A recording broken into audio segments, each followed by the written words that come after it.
Good afternoon, everyone. Good afternoon, everyone.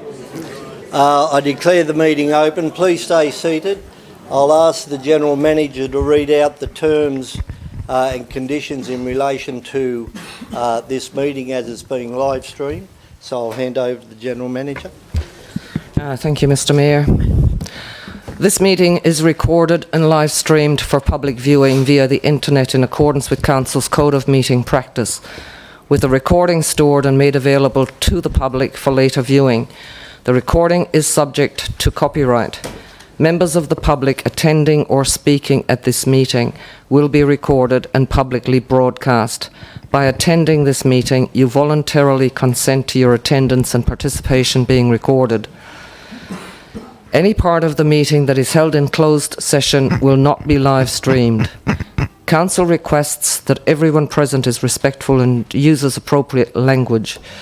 Council does not accept liability for any defamatory, discriminatory or offensive comments that are made during the course of the meeting. Please ensure that all electronic devices, including mobile phones, are switched to silent. Under the Code of Meeting Practice, public recording of this meeting is prohibited without prior authorization by Council. Council's live streaming of meetings via Facebook is designed to encourage constructive dialogue. We remind users to be digitally responsible and respect their fellow posters. We ask users to keep comments relevant and not to spam or post personal or commercially sensitive information. This includes content that may be defamatory, derogatory, offensive, or discriminatory towards council employees, councillors, other persons or organisations. Failure to follow Facebook house rules will result in comments being deleted, and if this behaviour persists, the user will be blocked. Thank you. Now, can I ask you all be upstanding for the opening of the meeting, please? And I'll ask Councillor Graham Andrews to do welcome of acknowledgement of country. Thank you, Mr. Mayor. I would like to acknowledge the traditional custodians of this land and pay my respect to elders, both past and present. I would also like to extend that respect to all Aboriginal and Torres Strait Islanders present here today. Thank you. An opening prayer by Pastor Paul Crossman, Highland Christian Church, Mittagong. Welcome, Pastor. Thank you, Mr. Mayor. Well, last time we met in the extraordinary meetings, we prayed for rain. Well, that's a tick. Got my hand up with that one. We prayed for fire quenching and earth, fulfilling rain. And I think we can say together, amen, thank you, Lord.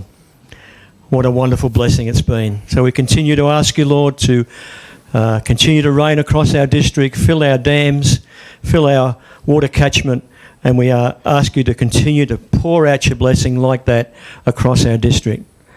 And for the business of this meeting, Father, we pray for those men charged with local governance here today to make decisions that are based for the betterment of our community, not based on perhaps personal preferences or political aspirations or whatever they might be, but decisions based on the good of our community and what that represents across our district from its north to its south, from its east and to its west.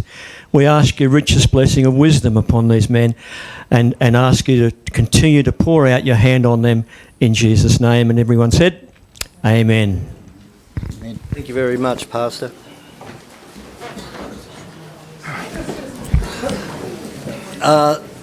We have the adoption of apologies is from Councillor Ken Halstead. Can I have a mover of that? Councillor Ian Scandrett, seconded Councillor Graham McLaughlin.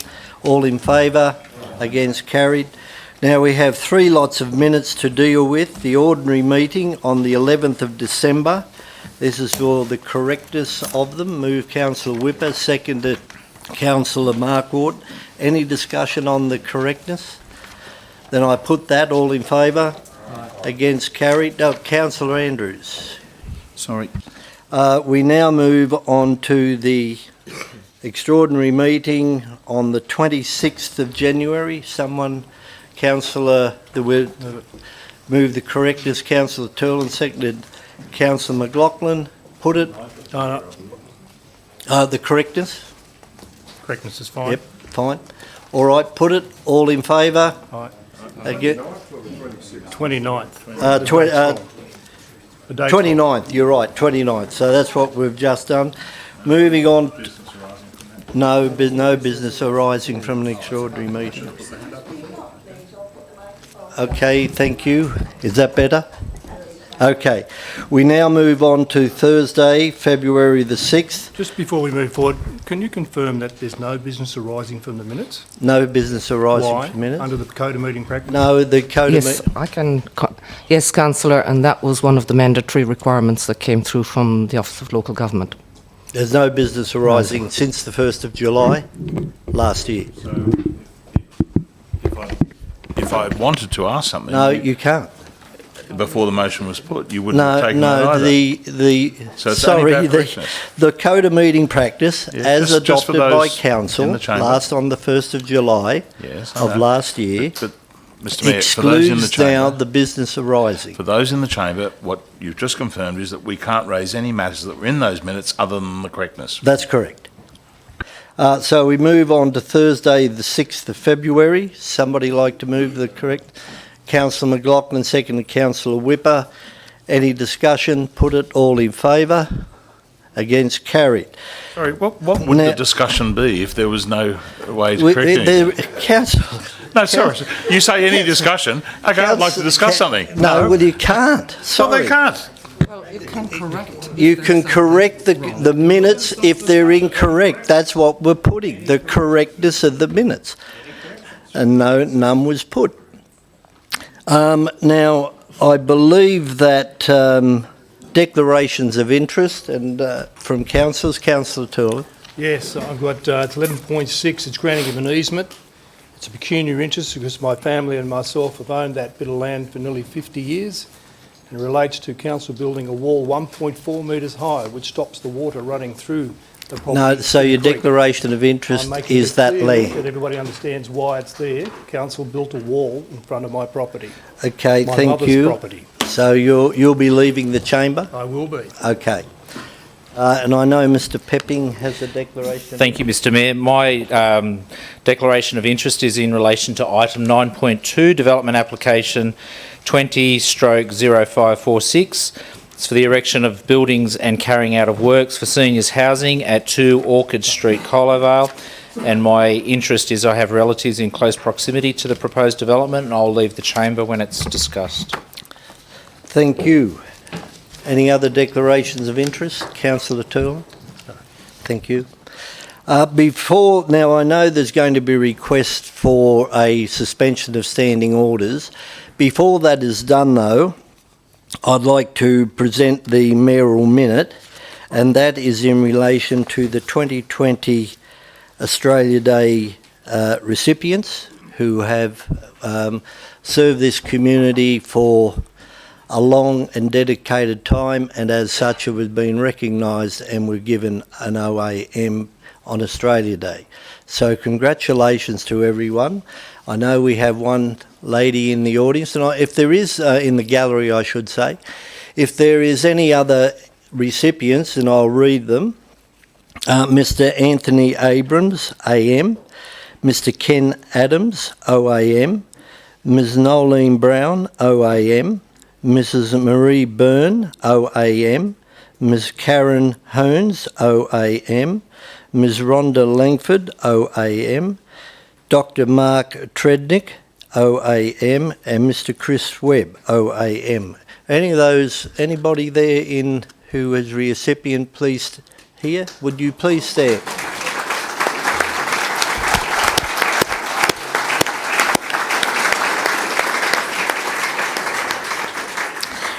Congratulations again to you, Ms Byrne. Well done, well received, well deserved. So I'll put that, would somebody like to move that? Move Councillor Scandrett, seconded Councillor McLaughlin. Any discussion? Councillor Nelson. Yeah, thanks, Mr Mayor. I'd like to just reiterate that Mr Cole Gelling and the Berrima Courthouse, the work that they do for Australia Day and the success that they provide out there. Without Mr Gelling's hard work, Australia Day would not be the success that it is for the community. So I must mention that. Yeah, well said.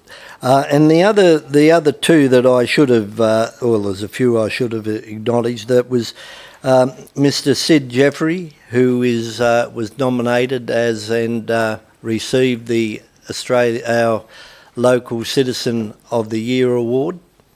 Has done a huge amount of work in the Shire, and that's over his 15 years, so he just got residency status to be able to achieve that. And Wingecarribee Young Citizen of the Year, Miss Caitlin Gallagher, and her father was nominated last year for Citizen of the Year for her work with wildlife, and that being the retrieval and of wombats and the nursing of wombats to be released back into the wild. And of course our Australia Day Ambassador, Dr. Brendan Nelson AO, and if anybody has heard Dr. Nelson speak, then he really does capture your attention. And there are speakers and there are great speakers, and he fits in my opinion, into that great speaker class. So I'll now put that minute. All in favour? Against? Carried. Now I know Councillor Mark Ward is wishing to move suspension of the standing orders. Councillor Mark Ward. Thank you, Mr Mayor. So under clause 9.2 of the Code of Meeting Practice, I move that the order of business of this meeting be altered to place agenda item 18.1, the climate emergency declaration, immediately after visitor matters. I'm prepared to speak to it if required, but I think we'll just leave it at that. Yeah, seconded Councillor Whipper. So is there any debate on it? I seconded it with delight. Look, I think it would be fair that Councillor Whipper seconded as it was his notice of motion. So I'll put that. All in favour? Against? Carried. Now I'll ask, because we have a public forum, and in this public forum I think it would be appropriate, this ties into the business paper as it is linked with 18.1, and that is Mr. Scott Gibson would like to address council in support of this item. Where are you, sir? Thank you.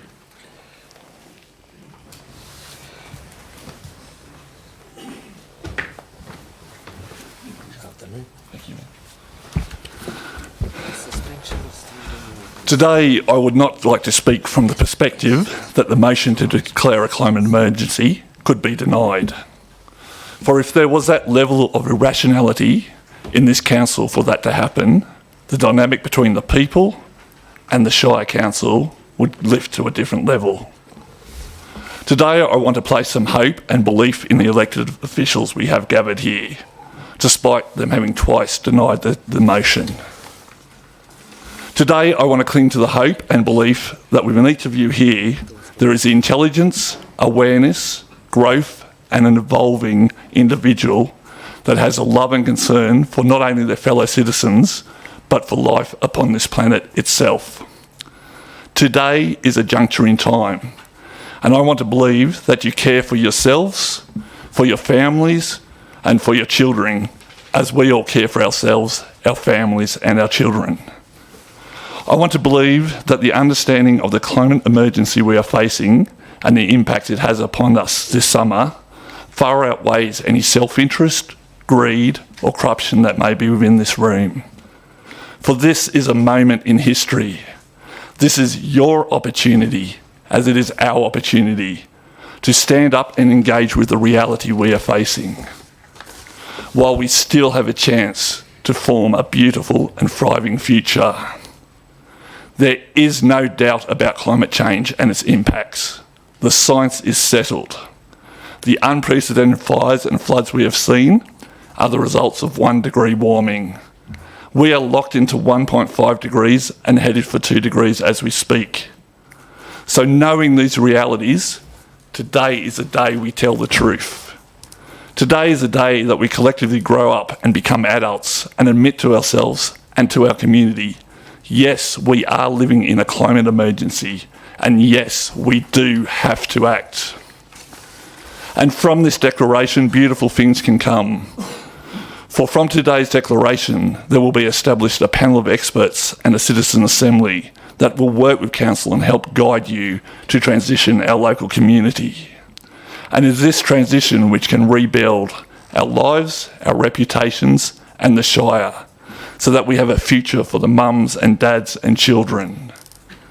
So to the 9 councillors before me, to the 9 white males who have taken chairs of power, it's time for us to stand up and be real men. It's time to face the reality and show that there is love and concern in our hearts and a willingness in our minds to grow and change for the better of all mankind. Work with us councillors and work with the community, and let's do something unique and beautiful here. With love, with peace, with climate action. Thank you.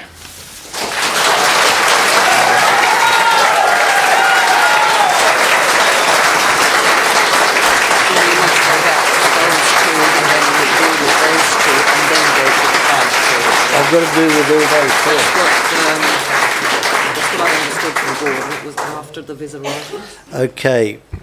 Now, this is going to take just a little bit longer because the motion that was moved and passed was after the visitor and public forum. That was passed.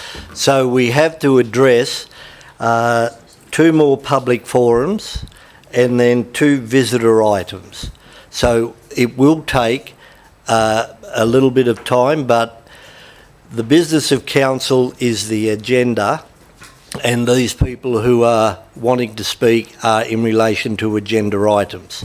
So they have that order given to them as well. So in relation to it is, and if councillors want to turn to public forum in relation to item 12.4, Heritage Assessment of Welby Park Manor, 28 Oldhume Highway, Welby, and Mrs Charlotte Blaxland will address council against the recommendation.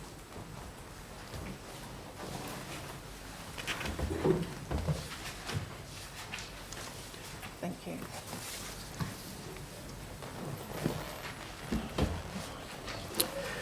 On the 12th of June, Council deferred for 6 months the proposed heritage listing of my home.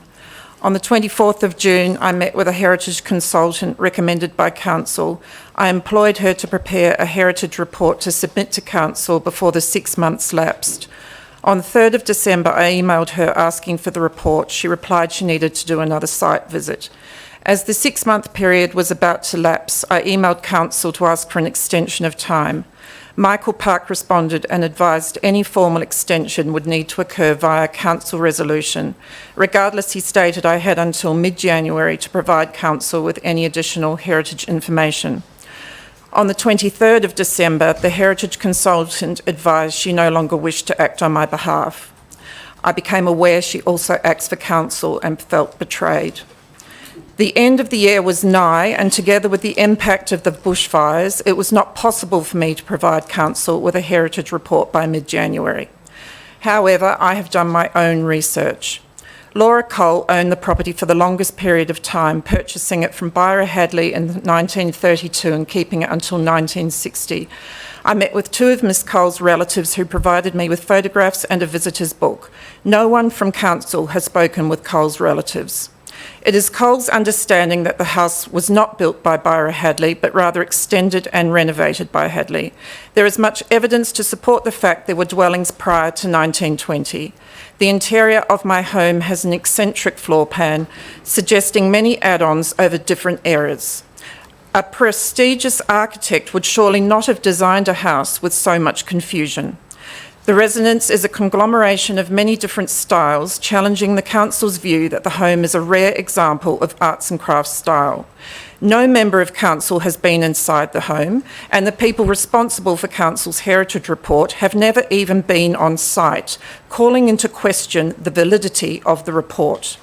Our neighbour Graham Parsons is a retired architect. He has spent considerable time assessing the residence and is of the view it was built over many eras. We believe the part of the home built prior to Hadley's ownership makes up 43% of the existing residence. The post-1970s additions comprise 32%. Therefore, only 25% of the existing residence can be attributed to Hadley. To propose putting a heritage order on the grounds is nonsense. There are no formal gardens or anything resembling a distinct period of time that needs to be preserved. The radiata pine trees are not native and are considered an environmental weed. The trees have a lifespan of around 70 years, and these trees are considerably older. The Coles remember the trees being large and established back in the 1950s, making them 80 to 100 years old. While council would like to place a heritage order on these trees, we, in the meantime, live in fear of our lives. Since obtaining an arborist report that stated all trees on the property are in good health, nothing could be further from the truth. Since that report, 3 trees have crashed with no warning. The most recent crash was Sunday night, where one of the largest trees on the property crashed across the driveway, destroying it and blocking our access. Of much greater significance, had we been on the driveway at that time, we would be dead. I do not want a heritage order placed on my home, as I do not believe council has done its due diligence. Surely a heritage order should only be placed on a residence if it can be proven beyond doubt that the residence is a genuine and authentic example of a particular period of architectural significance. I do not want a heritage order placed on the grounds, as there are no formal gardens, and much of what is left of the grounds have been destroyed by drought and the inevitable consequences of harsh water restrictions. I do not want a heritage order placed on the radiata pines, as they are an environmental weed, are not native and are a danger to our lives. Furthermore, I am very disappointed with the conduct of Sarah Finesse, who has been pushing for the heritage order. The fact she chose not to advise me of the council meeting whereby it was intended to place a heritage order on my home and change the minimum lot size from 700 square metres to 4,000 square metres is extraordinary. I find that conduct malicious, devious and unconscionable. It is disappointing. Can I ask that you withdraw those last 3 words, please? I withdraw those last 3 words. Thank you. It is disappointing that council has on its staff someone who has apparently acted with contempt towards a ratepayer. Her actions have caused grief and mistrust. The only way to repair the damage is for council to reject the proposal in its entirety. Thank you.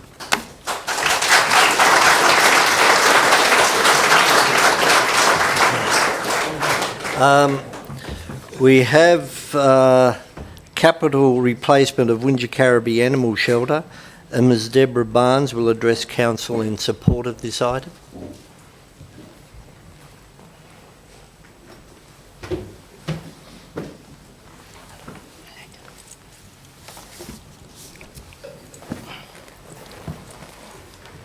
Good afternoon, Mayor, Councillors, Senior Management of the Wingecarribee Council and members of the public.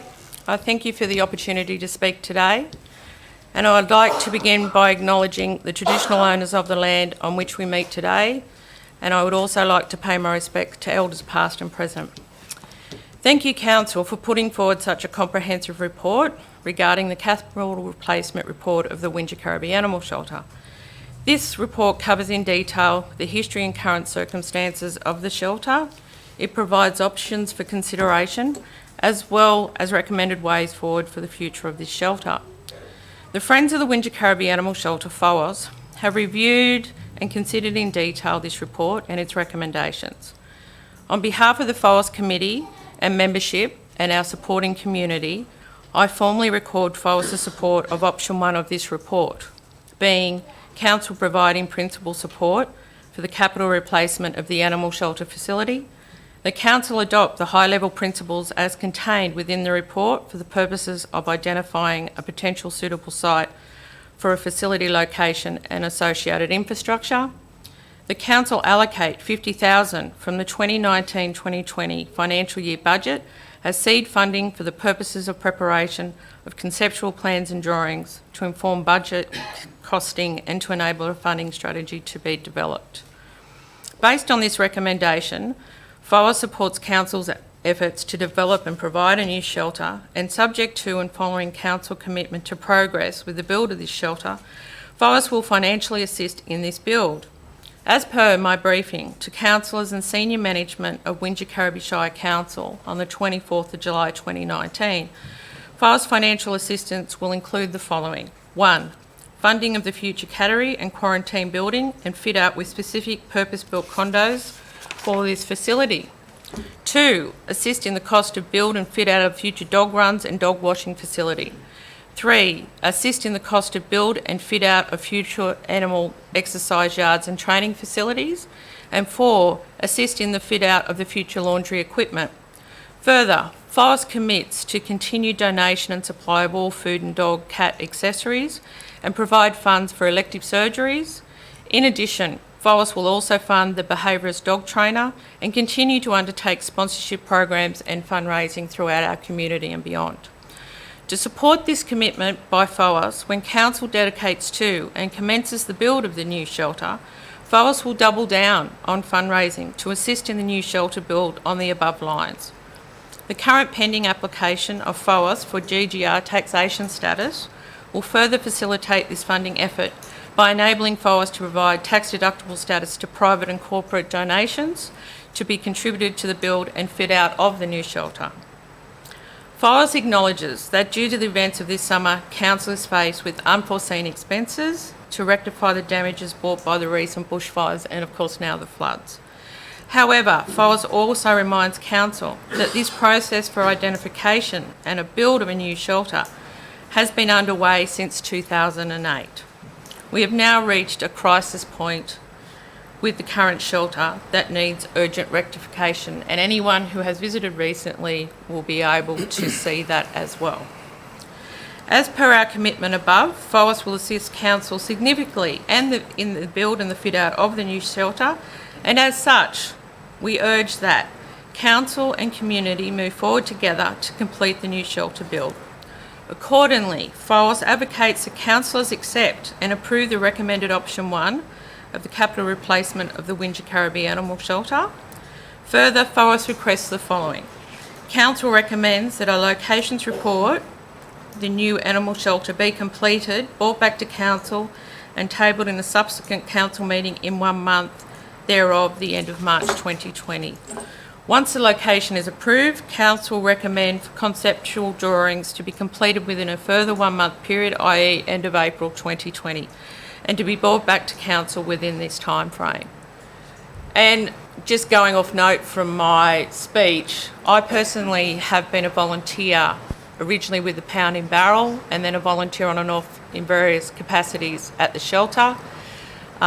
In the beginning in 2000, when we were first there, it suited its needs. We are now obviously growing with our inbounds with the RRC, who I've had meetings with Mr. Paul. We both really need to reassess where we all need to be. And personally, we need to get onto this now. Thank you so much again for letting me speak today.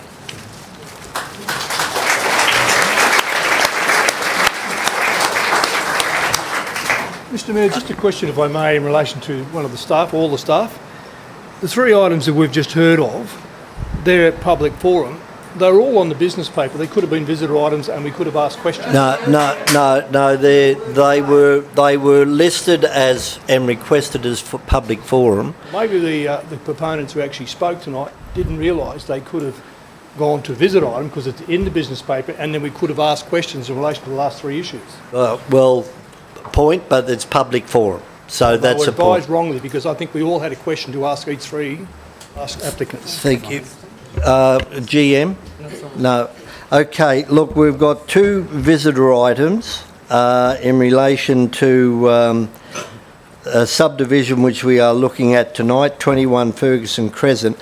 What I suggest from councillors is that we ask the objector to speak, and as opposed to taking questions now, and so we're sort of looking at the item this minute, that I asked Mr McPherson back up after the climate change debate to answer any questions of council. Is that seen to be a fair way, or do you want to ask questions now?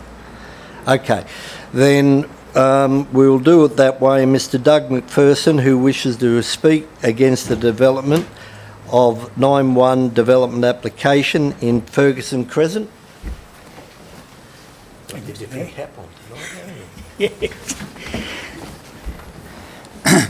I speak as a resident of Mittagong, or Balaclava. Where the big traffic lights are, that's where I live, in Renwick Drive, when you're going out of town. And if there's a little road that goes around called Ferguson Crescent, and there used to be a nursery there, and now it's going to be a subdivision, or proposed to be a subdivision there, with houses on it, and it's come out, there's been a good discussion, but I've got concerns about the environmental concerns about the project itself. That is that it's not safe, that it provides not adequate access to the site.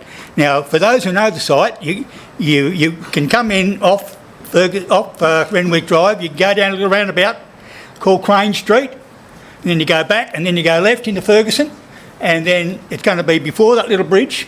Whoever knows Ferguson Crescent, that before that little bridge there's going to be a development going there. How are the trucks going to get in? That's my question. The long vehicle access cannot turn off Hume Highway into Ferguson Crescent via Renwick Drive. If any access from Hume Highway through to the proposed development is fraught with danger. On the one hand, you have to go down to Crane Street. You then have to go around a roundabout, if you're a truck driver, that is. You can't get right around the corner, so what you've got to do is drive up Crane Street, and you've got to back round into Ferguson Crescent, back into Renwick Drive, and go forward, then up Renwick Drive and go left into the new development. And so it involves going backwards, reversing into the traffic. For starters, that's not safe. Reversing blindly into Renwick Drive in a non-forward direction, making a U-turn. Also, there's the only other option that's used to get in there is illegally mounting the traffic island. And now I know this because my lounge chair is right there. If you're driving down that part of the road, I'll see you for sure, if I happen to be at home sitting in my chair, because outside is the big highway, and the trucks come in, they drive over the top of the hump, and they then try to go down Ferguson Crescent. The other option is to go over from the other way, to go over a narrow bridge, which is an S-bend, and it used to be the main highway, I think, but it's not up to it. It's not up to the job. It's not safe. I walk up there now under my own peril at times, because if someone's coming around the corner there, they can't see you. It's a narrow bridge, and it's dangerous as it is. So with trucks going in and out, there's a problem, a big problem. Also,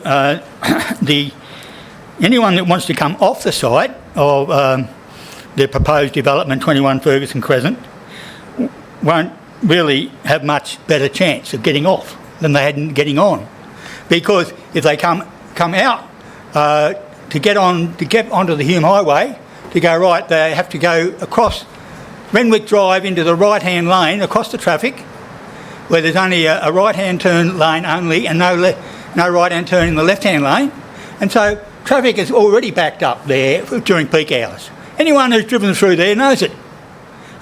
You can't hardly now, at times, get on before the change of light to the Hume Highway from down Ferguson Crescent, if you want to go to a Sydney direction in particular. The intersection is now inadequate. If there's continuing ongoing development along Ferguson Crescent, this will only get worse. It's a bottleneck intersection, it's becoming dangerous. Many drivers don't follow the existing signs. I've got grandchildren that like dashing out on the road. I've got to watch them. There's school children going past every morning and every evening. Quite a big number of school children coming from Renwick or around the place, further up around the district, and none of them can safely get in. Particularly now with if they're going to put trucks going in, and I'm just concerned that someone's going to get hit during all this happening, along with the bike drivers, and there's no pedestrian crossings there. You cannot walk safely from Ferguson down Ferguson Crescent or down the highway. So possibly a solution lies in extending the road system in a better way. But anyway, thank you, Mr. Mayor.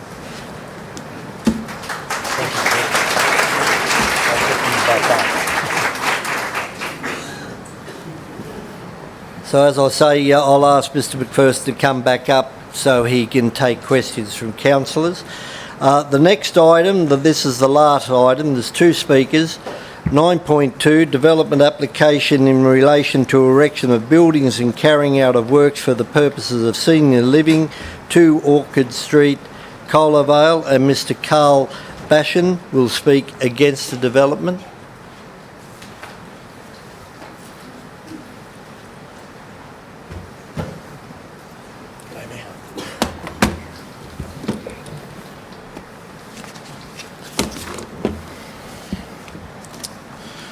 To start, a little background on myself. I am currently a senior officer with the Sydney Local Council, and for the year 2019 I've reviewed and assessed over 120 plus DAs. The DAs differ from standard to integrated to designated and state to significant development. I've provided advice to many applicants during numerous pre-DA lodgement meetings and provide a staggering amount of conditions of consent. I have attended several conciliation/court proceedings and provided true, non-biased, merit-based discussion and assessment on numerous complex DAs for 2019. Maybe this time Council may consider my professional and the community's point of view. Here we go again with the same defective seniors development proposal for Cola Vale. As promised when I departed here last time, the previous DA is in the Land and Environment Court. As I tried to convey for the last DA, it is fatally flawed. On a merit-based argument, it cannot stand up to true non-biased scrutiny. Thus, we are here to deliberate almost the same issues with this DA. I cannot understand what it is about this seniors DA in Cola Vale that has council staff jumping through hoops to approve it.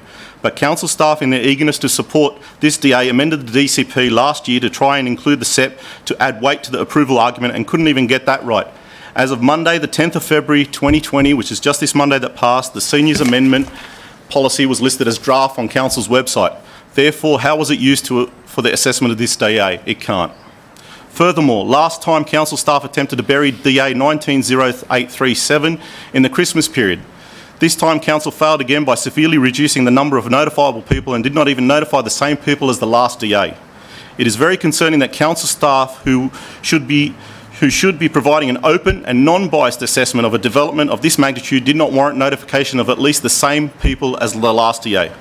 We have been advised by our planners, lawyers and barristers that this is a fatal flaw again. I was not notified and I live less than 75 metres from the development and only 2 houses away. Why does Council staff continually try to hide this DA? Even with all the backroom manoeuvring, Council staff couldn't even get the notification correct again. Councillors, Council staff have let you down again. Furthermore, the last time the applicant could not get the parking correct, even though he is supposed to be a certifier, this time Council staff have provided on page 65 of the report a condition of consent which references a superseded standard. It's non-existent. How is this possible? It even gets worse. On page 73, it is noted that Council's development engineer requested additional or revised information and the applicant refused to provide the requested information. For whatever reason, the assessment continued and support was given to this DA by Council staff. The proposal is flawed and it does not meet the basics of planning principles as set out by the Land and Environment Court. This is illustrated by Veloshen v Randwick Council 2007. Randwick Council successfully defended their decision of refusal based on the principles of planning of bulk, height, form, scale, existing character and appropriateness. This development is in no way sympathetic with the existing amenity of Cola Vale and will actually be more imposing than the new Cola Vale RFS building on a block that it's half the size of the RFS site. It will easily be the most dominant structure in Cola Vale, and that includes the petrol station and the RFS building in Cola Vale. Furthermore, council staff focus on the argument that it is basically a two-storey house, but conveniently omit the fact that it is 5 times bigger in volume and bulk than a normal residential two-storey dwelling. I have done the calculations. With 4 times the amount of kitchens that would be approved in an appropriate DA. Last time I was here, I tried to convey this proposal in its current form is not suitable and is an overdevelopment of the site. I will leave the rest of the identified flaws for the lawyers to convey to you, as I only have 5 minutes to talk. Addressing the sensitive subject of the recent bushfire catastrophe, exactly what the community feared eventuated. The exact scenario of a fire threatening from the northwest resulted, and our only evacuation path is directly past the proposed development. My family and my elderly neighbour needed to be evacuated on 3 separate occasions as the fire threatened Colavale. An RFS firefighter agreed that if the development was in place, it would have caused a choke point and diverted much needed resources to aid in the evacuation of the residents of the supposed seniors DA. This is the case for many Colavale residents, as this path is the only evacuation path when a fire threatens from the northwest, just as what has happened. If this DA ends up in the courts as its predecessor, we hope council represents the community in the interests of residents of Colavale and stands against the overdevelopment and stands with the community. It didn't go through last time. It's in the courts. It will go to the courts again. Thank you. Thank you.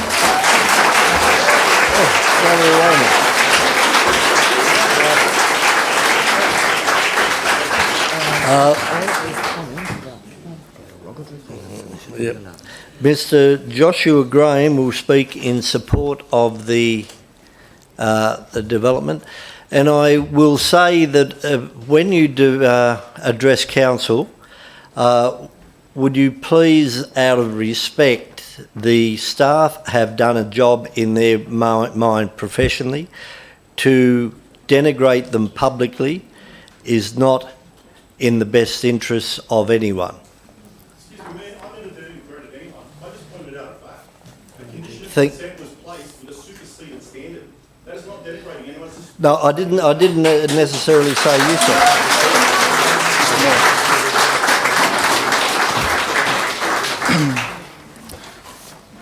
Thank you, Mr Mayor and councillors, for the opportunity to speak in favour of our development proposal this afternoon. Firstly, it is necessary to explain why we've submitted a development application with plans that are identical to which was approved in July 2019. An individual has commenced Class 4 proceedings in the Land Environment Court against Council's decision to approve our development. The original legal documents received by the individual's lawyer threatened that if we did not surrender our development consent, then we would be summoned to court to debate whether the consent was valid. The reasons cited in the legal document were critical of Council's planning assessment and the notification period. Despite the accusations being against Council's decision-making, myself and my family are respondents to the legal proceedings due to the reluctance to surrender the development consent. As respondents, and due to the significant financial imposition this would have on our family, we treated this matter seriously and engaged the services of highly qualified and experienced planning lawyers to provide their best legal advice. After thorough investigation of the reasons for the Class 4 appeal, a review of case law and discussion with a barrister, an opinion was formed and a response was prepared to avoid Class 4 proceedings. Despite evidence being provided defending Council's decision, the Class 4 appeal has proceeded. We are aware that Council also sought legal advice in relation to this matter.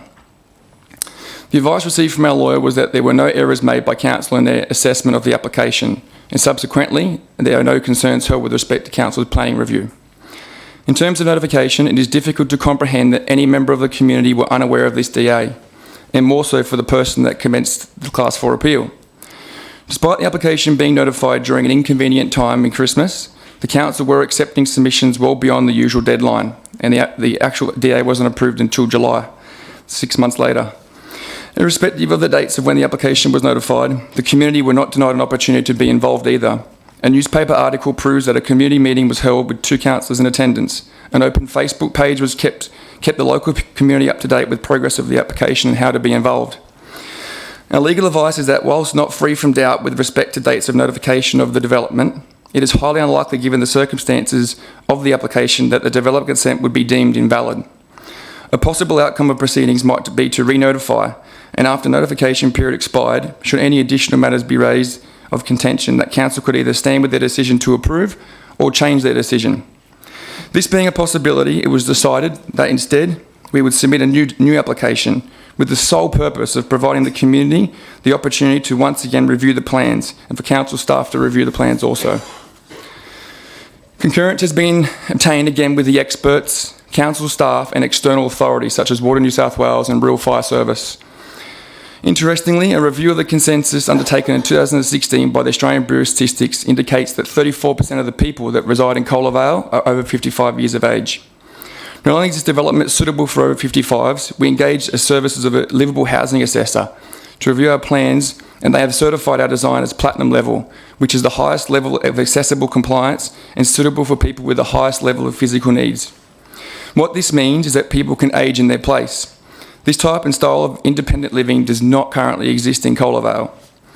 The community should be embracing all kinds of people to the area to enjoy all that's on offer. Not all the people over 55 or physically impaired want to live in a busy CBD. They would enjoy the tranquil living and peace and would gladly take up residence in a purpose-built facility or building catering for their needs.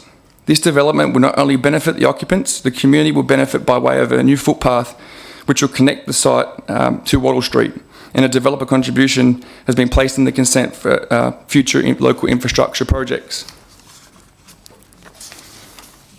Should this development application be approved in its identical form for which it was previously voted on and approved in a council meeting, we will surrender the current development consent subject to the Class 4 appeal, saving cost and losses to all parties. If after this explanation, after review of council staff's detailed planning report recommending approval, the decision is to remove this application, then myself and my family will have no alternative but to continue with the enforced legal action in the Land Environment Court, I guess under either Class 4 or Class 1 appeal. I'd like to leave with a final note that I strongly believe this development will be a positive contribution to the area and demonstrates that any person of any age or level of physical ability can enjoy the township. Thank you. Thank you. Thank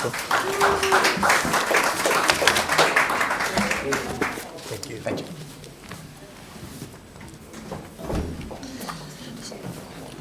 So in relation to both of those speakers, you will be both asked to welcome to come back up and take questions from council if required or want to. So we move on to 18.1. Notice of motion 1/2020 Climate Emergency Declaration, which was submitted by Councillors Whipper and Markwart. Councillor Whipper. It's already been moved and seconded, but formally do it. Move Councillor Whipper. Happy to move the motion, Mr. Mayor. And I take it Councillor Markwart is happy. All right. So, councillors, we bring this motion back. I'm hoping that the third time is lucky and that we will get it up this evening. A lot of, lots happened since we last debated this in the chamber, and I believe that we certainly have community on side. I've been building a portfolio of petitions and climate change petitions, and we've had the Extinction Rebellion rally as well just recently in Bowral, which I think a lot of people participated in the gallery here tonight. For mine, I work in an industry that deals with people in psychological stress, and there's enough evidence in my mind to say that people are being affected by climate change and the stress accompanying that. There's no doubt that the Australian Medical Association also supports that finding. I have other information, councillors, that not that long ago, more than 11,000 scientists endorsed a global climate emergency. Yet, this council, in its wisdom, didn't do so. I also have some information from the Australian Organisation of Company Directors saying that all corporations these days need to factor into their decision making the impacts of global climate change. So, councillors, it would seem rather amiss if this council didn't acknowledge that we are in the middle of a climate catastrophe, climate emergency. We look at the fires that we've recently had, the damage that that's done, and closely followed by these rains that we're experiencing at the moment. I think it would be either a brave or an ignorant person that would put their hand on their heart and say that our impact on this planet is not partially responsible, if not completely responsible, for these extremes in weather that we're experiencing at the moment. So, councillors, it's up to us, I think, at a local level to acknowledge that we have a problem, to advocate to the federal and state government to try and put a bit of pressure on them to help them to understand that they need to come to the party as well, and that we collectively need to work together along with our community to make differences not only in our lifestyle but on the future for our young people. Thank you, Councillor Whipper.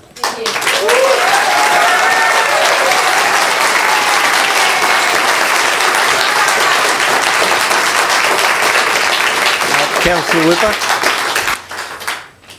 Councillor Mark Ward. Thank you, Mr. Mayor. Could I ask, can I ask the gallery perhaps not quite so much applause? I think the facts speak for themselves. I think just listen and just vote. That's my view. Sorry.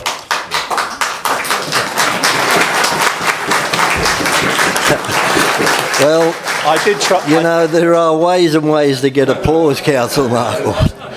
I'm not a very good politician. I know. You did that from the bottom of your heart. I know that. Okay, Councillor Mark Ward. Thank you very much, Mr. Mayor. Okay, I'd like to say that we actually have a climate catastrophe. It's not an emergency per se this very second. We have a catastrophe that we created 40 or 50 years ago. For those of you that are aware, the Club of Rome and such like, they produced documents forecasting there are limits to growth. We did not heed them, we being humanity. And as a result of ignoring that, that was the time of the emergency. We are now in a catastrophe. We have a real mess in terms of climate. So, coming back to council, all us councillors and staff have seen this document. In here, council already includes quite a few projects and activities related to adaptation, building resilience to climate change. It's here already. But what we have not done is we have not acknowledged the focus or the importance of climate change as a standalone issue. And we're here to do that today. Now, we must do more than what's in this document here. We certainly must do more. And us on climate change, it's real. As Councillor Whipper said, I'm not going to debate it or argue it. It is here. Go and talk to someone who sells air conditioning. Go and talk to a farmer. They will tell you. They live in the environment. So what can council do? This is where I struggle a little bit. Council can do more. We can reduce our carbon footprint, absolutely. But what should we do best of all? Because what many people don't realise is CO2, which has been driving climate change, lasts in the atmosphere for 20, 30 or 40 years. It takes that long to break down. So we are locked into worsening climate change for decades. That is reality. There's no way to remove that from the atmosphere. So that concerns me greatly, and I'm terrified. We clearly need to stop burning fossil fuels, but climate change is going to continue anyway. So what I'd like to say is we clearly must reduce our CO2 emissions wherever possible, but let's not kid ourselves. The key things driving carbon emissions, it's not so much what we do here in council. We can improve it, absolutely, but I ask you to think about Hume coal.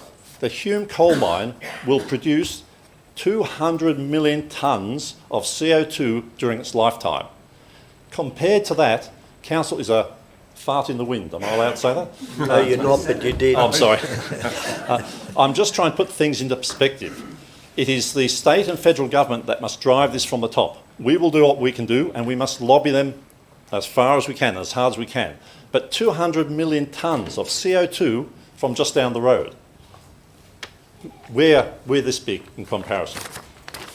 Okay, so I will ask council, or I will consider putting to council, that they should take a slightly different tack. I'm concerned about this community in the next 20 or 30, 40 years until we reach sustainability. Unless we have a more sustainable, more resilient community here, we are going to be in big trouble. So I would like to see council focus on that. And I'll just summarise by basically saying a climate catastrophe was created 40, 50 years ago. If we do nothing now, we create a catastrophe in 40, 50 years. We are in a state of emergency now and we will be forever. Thank you. Thank you, Councillor Marshall.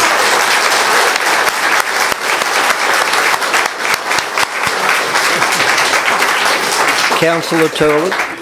All the above soundproofing was put in for today for Councillor Markle, so we didn't get the echo. This has come to council on 2 occasions. On twice it was lost.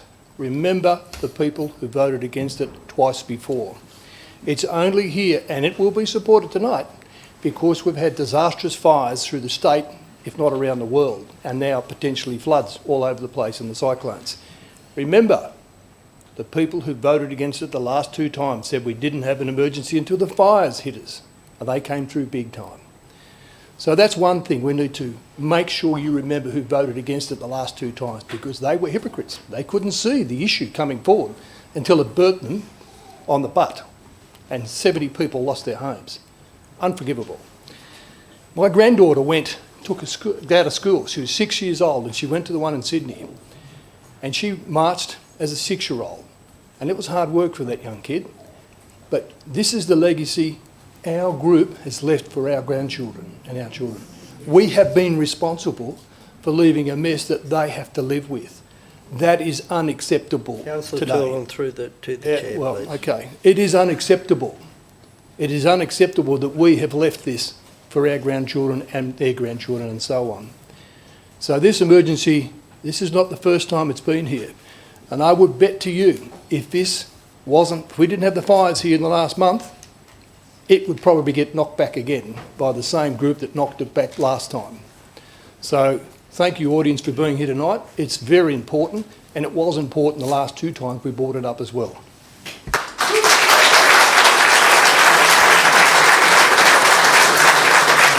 Councillor Nelson. Thanks, Mr Mayor. Look, if Council declares a climate emergency, it will be joining over 600 local governments, 2 national governments and 8 state-level governments. But will that make any difference to the people in the Canberra bubble? As a point of interest, I was happy with a carbon tax, and I voted to give up my franking credits, but a lot of people did not, and a lot of people in Queensland voted for their jobs. The Bob Brown caravan, Mr Mayor, and the 80 million in advertising by Clive Palmer killed the election result and any chance of change. But I want to talk about a lost opportunity. I have an article here called "A Decade That Policy Forgot. Power Play Keeps the Fight in Canberra." David Crowe writes, "The death of the carbon scheme was a pivotal moment in political history." And the article goes on, ending up saying, "Mr Rudd rejected claims made over the past decade that he made it too hard for Turnbull and the Liberals to back the emission trading scheme. We ended up getting there with Turnbull, but party politics consumed him, and therefore us, and therefore the country." Then Bob Brown writes to the Herald, I've got them here, complaining that the Labor Party wouldn't come to the party on their demands, and it took Julia Gillard to agree to the Greens on a superior climate package. But as we all know, Abbott defeated Turnbull and Australia was robbed of a clean energy corporation. Then following Bob's letter, Kevin Rudd wrote to the Herald saying that the Greens wanted an unconditional 40% cut to emissions by 2020, which would have caused major social and economic disruption for vulnerable communities and fomented a fierce populist backlash against future climate action. As for the carbon tax, Brown forgets it was actually a weaker mechanism to drive emissions down, covered only 160 emitters compared with about 1,000 emitters under the carbon pollution reduction scheme. A lost opportunity, and all this happened 10 years ago. I'm calling on all local residents that want action on climate change to write to the Prime Minister calling for greater action on climate change. If the number of emails I've received from local residents is any indication, then change is in the wind. We need to harness the energy we have now and make change for the good of us all. Council now needs a strategic and collaborative way to figure out the key challenge. How can we make an effective and meaningful response beyond the declaration? I'll pass that over to the Environment Committee. I'll be supporting the motion to declare a climate emergency and suggest Council write to the Prime Minister and Angus Taylor advising of this motion. Thank you, Councillor Nelson. Councillor McLaughlin. Thank you. Well said, Councillor Nelson. I think you've spoken very well on that. I think that's very important. Just on a side issue with regard to the federal government, I'd like to see that the private members bill by Senator, I think the member Carly Steggall, can take the politics out of this. Mr Mayor, I was hoping that this would have come through as a mayoral minute, as I told you, because I don't think the politics needs to be taken out of this. We can all support this, and that's what I was hoping would happen, but I'm happy to support it tonight. The opportunity to do something, and Council has been doing something, but I think it's up to all of us in our community to make this. We can't just throw it on Council and say, what are you doing? I mean, and I think, as Councillor Marquardt said, we really have to look for a bit of leadership from our federal government instead of playing politics on this. So we've lost a lot of time on this. A good point on coal mining, I respect that. I worked in an industry that, used coal to make cement. They did. That was one of their basic raw materials. They've found and they've realised that they've got to find another energy source, and they've moved away a lot from using coal to another source, which is a recyclable source. So I think industry in general are moving that way. I think the politics needs to come out of this, and we all should move forward on this. Thank you, Mr Mayor. Thank you, Councillor McLaughlin. Councillor Scandal. Thank you, Mr Mayor, and I'd just like to recognise those people watching on Facebook live streaming today, and all the people who've taken the time to come here and attend this very important meeting. I've attended all three climate rallies, including the one 2 weeks ago, and I've found it very interesting to observe the faces in the crowd. And of course, I know a lot of you through having been on council for 8 years, and I can see that this expression of concern is coming from all over the community, all over, and I applaud that.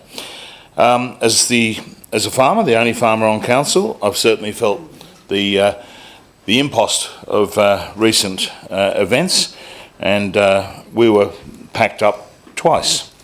Cars were packed and all of that in the last 2 months because of the fires coming through the southern villages.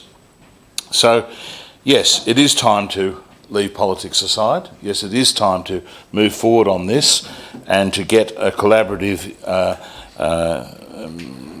experience going with our community there. Mr Mayor, earlier today and then later in the paper, we talked about the ALGA conference in Canberra, the Australian Local Governments Conference.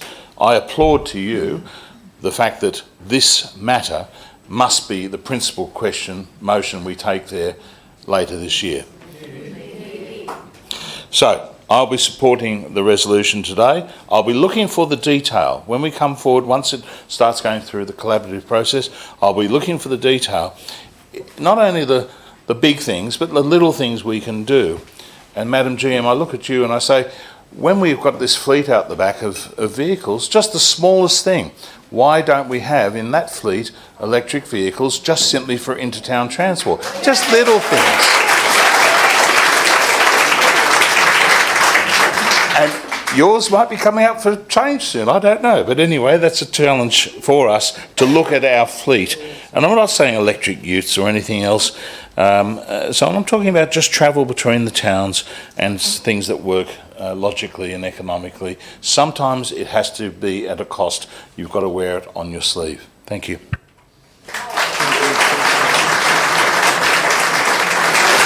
Councillor Andrews. Councillor Andrews. Oh, sorry, John. Thank you, Mr Mayor. Probably being rather brave here, but I'm not going to support the motion as it stands. I take umbrage at the word emergency. It's unfortunate I find that Mr Gibson believes I'm irrational and corrupt, and a fellow councillor that suggests I'm hypocritical. It's very disappointing that when we've got an alternate view in this matter of climate change that we get vilified.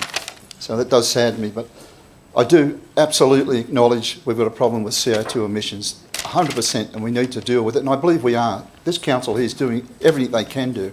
Australia is a leader. There's only 3 countries, Australia is one of them, that have reached their target towards... Yes, they are. Please. Thank you. Please. Thank you. So, sorry, please.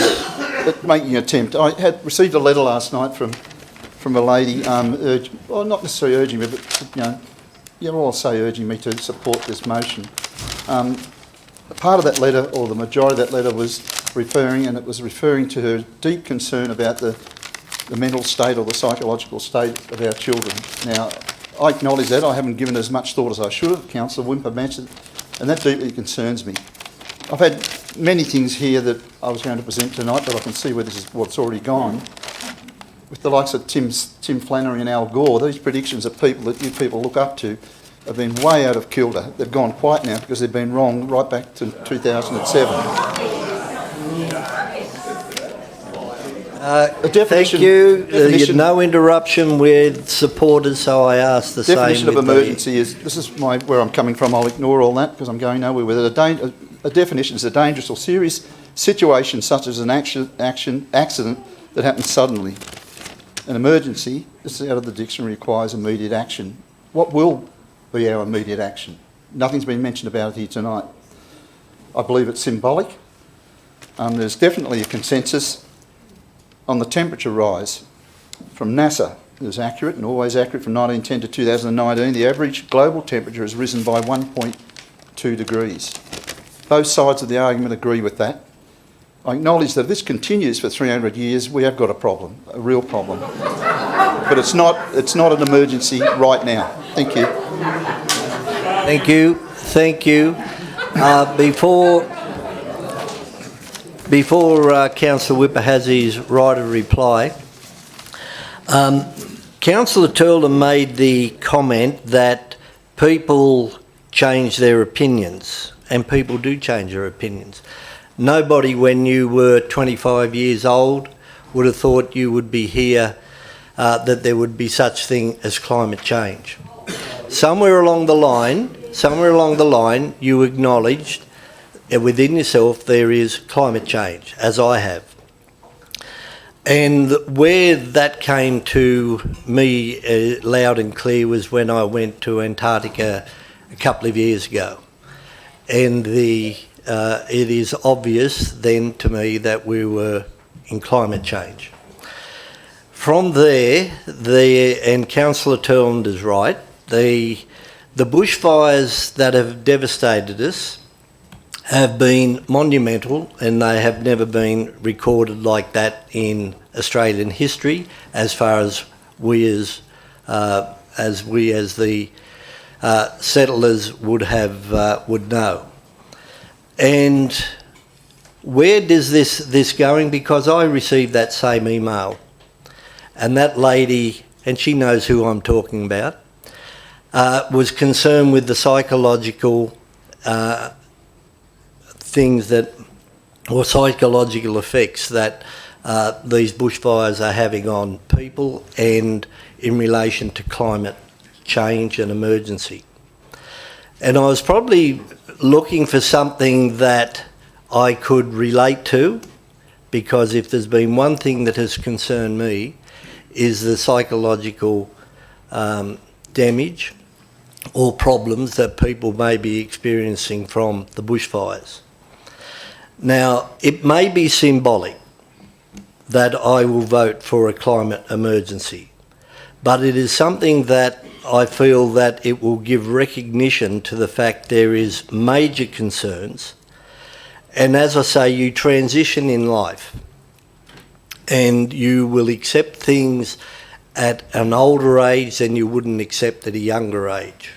That is life. That's what you do. So have I moved on from climate change to acknowledge a climate emergency? Yes, I have. Will that change the world? No, it won't. Will it help some people acknowledge, maybe, that what I have said may then think, well, I can now acknowledge it as well? Maybe, I don't know. But all I'm saying is that by us acknowledging that we are living in major times of change, and when you get the Prime Minister of England coming out and saying by 2030 his aim is not to have an internal combustion car on the road, it's a pretty big statement. And perhaps we as a council can't do a huge amount. We are doing as much as we can now, and we will continue to do so. And I think that is a reflection on the staff we have and how they are addressing this issue. But there is only so much we can do, and then it comes back down to each one of you. And each one of you, if you'd had a 4-minute shower every day instead of maybe the 6-7 minute shower, the amount of carbon emissions that would be reduced throughout Australia, if everybody did that on a daily basis, would be astronomical. So the question is, what are we and what are you going to do? There is one councillor who has taken this on board literally, and he has changed his lifestyle totally, and that's Councillor Mark Watt. And he has lived his philosophy.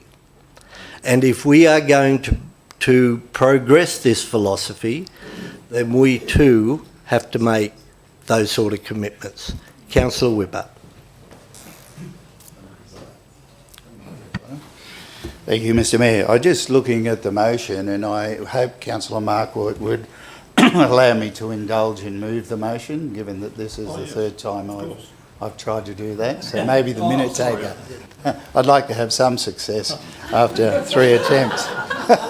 Small things, but ego's a funny thing, isn't it? And although this is not a time for politics, it's quite sad that people still play politics.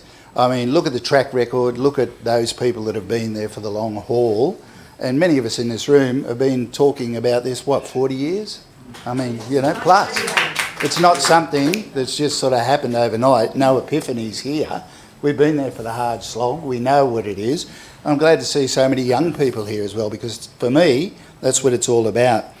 So I'd like to say, really, there's nothing I could say in relation to climate emergency that nature hasn't already said. Unlike me, she speaks not in words but in actions, and given our recent climatic conditions, she's spoken in a much more powerful and convincing way than any of us ever could.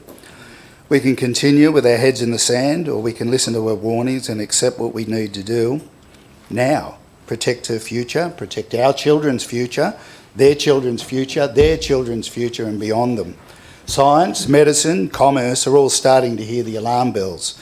Our poor wildlife, their habitats are suffering, they're being displaced, and extinction is a reality. Likewise, our children's habitat is suffering. Our children are living in fear and a state of trauma, there's no doubt about it, not knowing what their future holds for them. It's our responsibility to listen and acknowledge and act.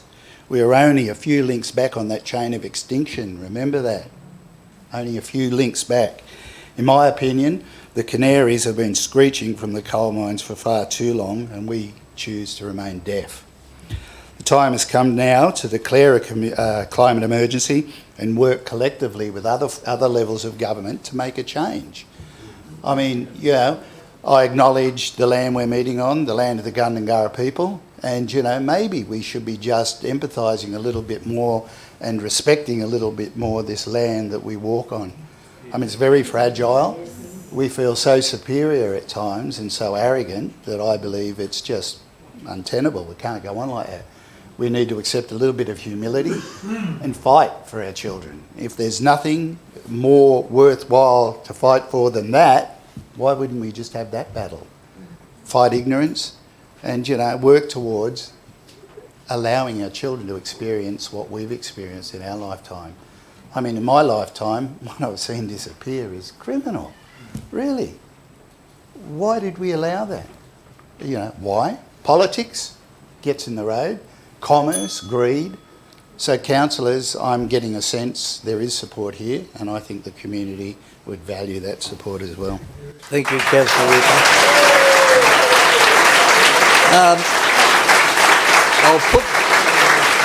I'll put the recommendation, but there is one gentleman who spoke, and it's Scott Gibson, who I knew a long time ago. You've grown a long way since then, Scott. Okay. Put the recommendation. All in favour, please raise your hand. So, and those against? Councillor Andrews. I declare the motion carried.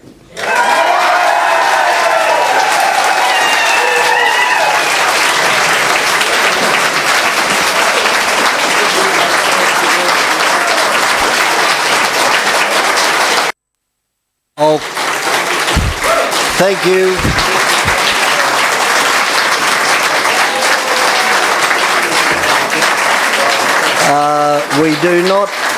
We do not get standing ovations very often, I can assure you.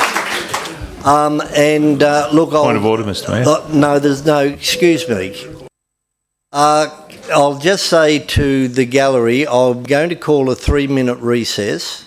So those who don't want to stay for the rest of the meeting and who want to chatter amongst themselves, as I can see Scott can hardly contain himself, you may leave quietly now and we'll call it 3-minute recess. I was just going to ask if the... 9.1 now. Yes. So you're going to give... What we'll do, we'll go back to the visitor. We'll have to follow it through. Oh, they're all done. They're public forum. Oh, they're public forum. Yes, so we go there. Yes. Thank you very much. Thank you so much for saying your words about we can change. We can change. Really appreciate that.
Thank you, councillors.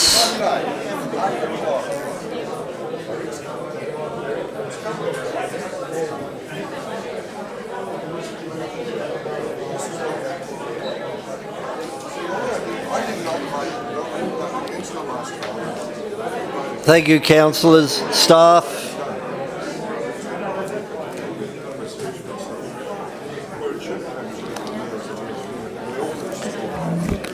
Yeah, I didn't want to.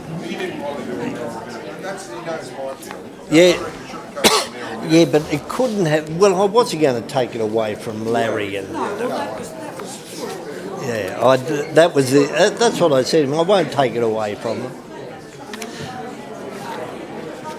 Yeah, they.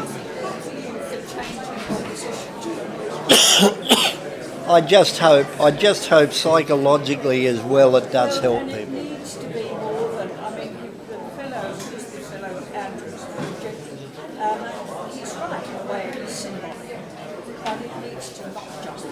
Yes, we will.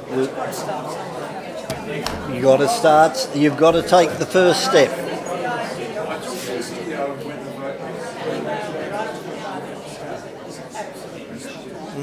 Yeah, not a bad idea.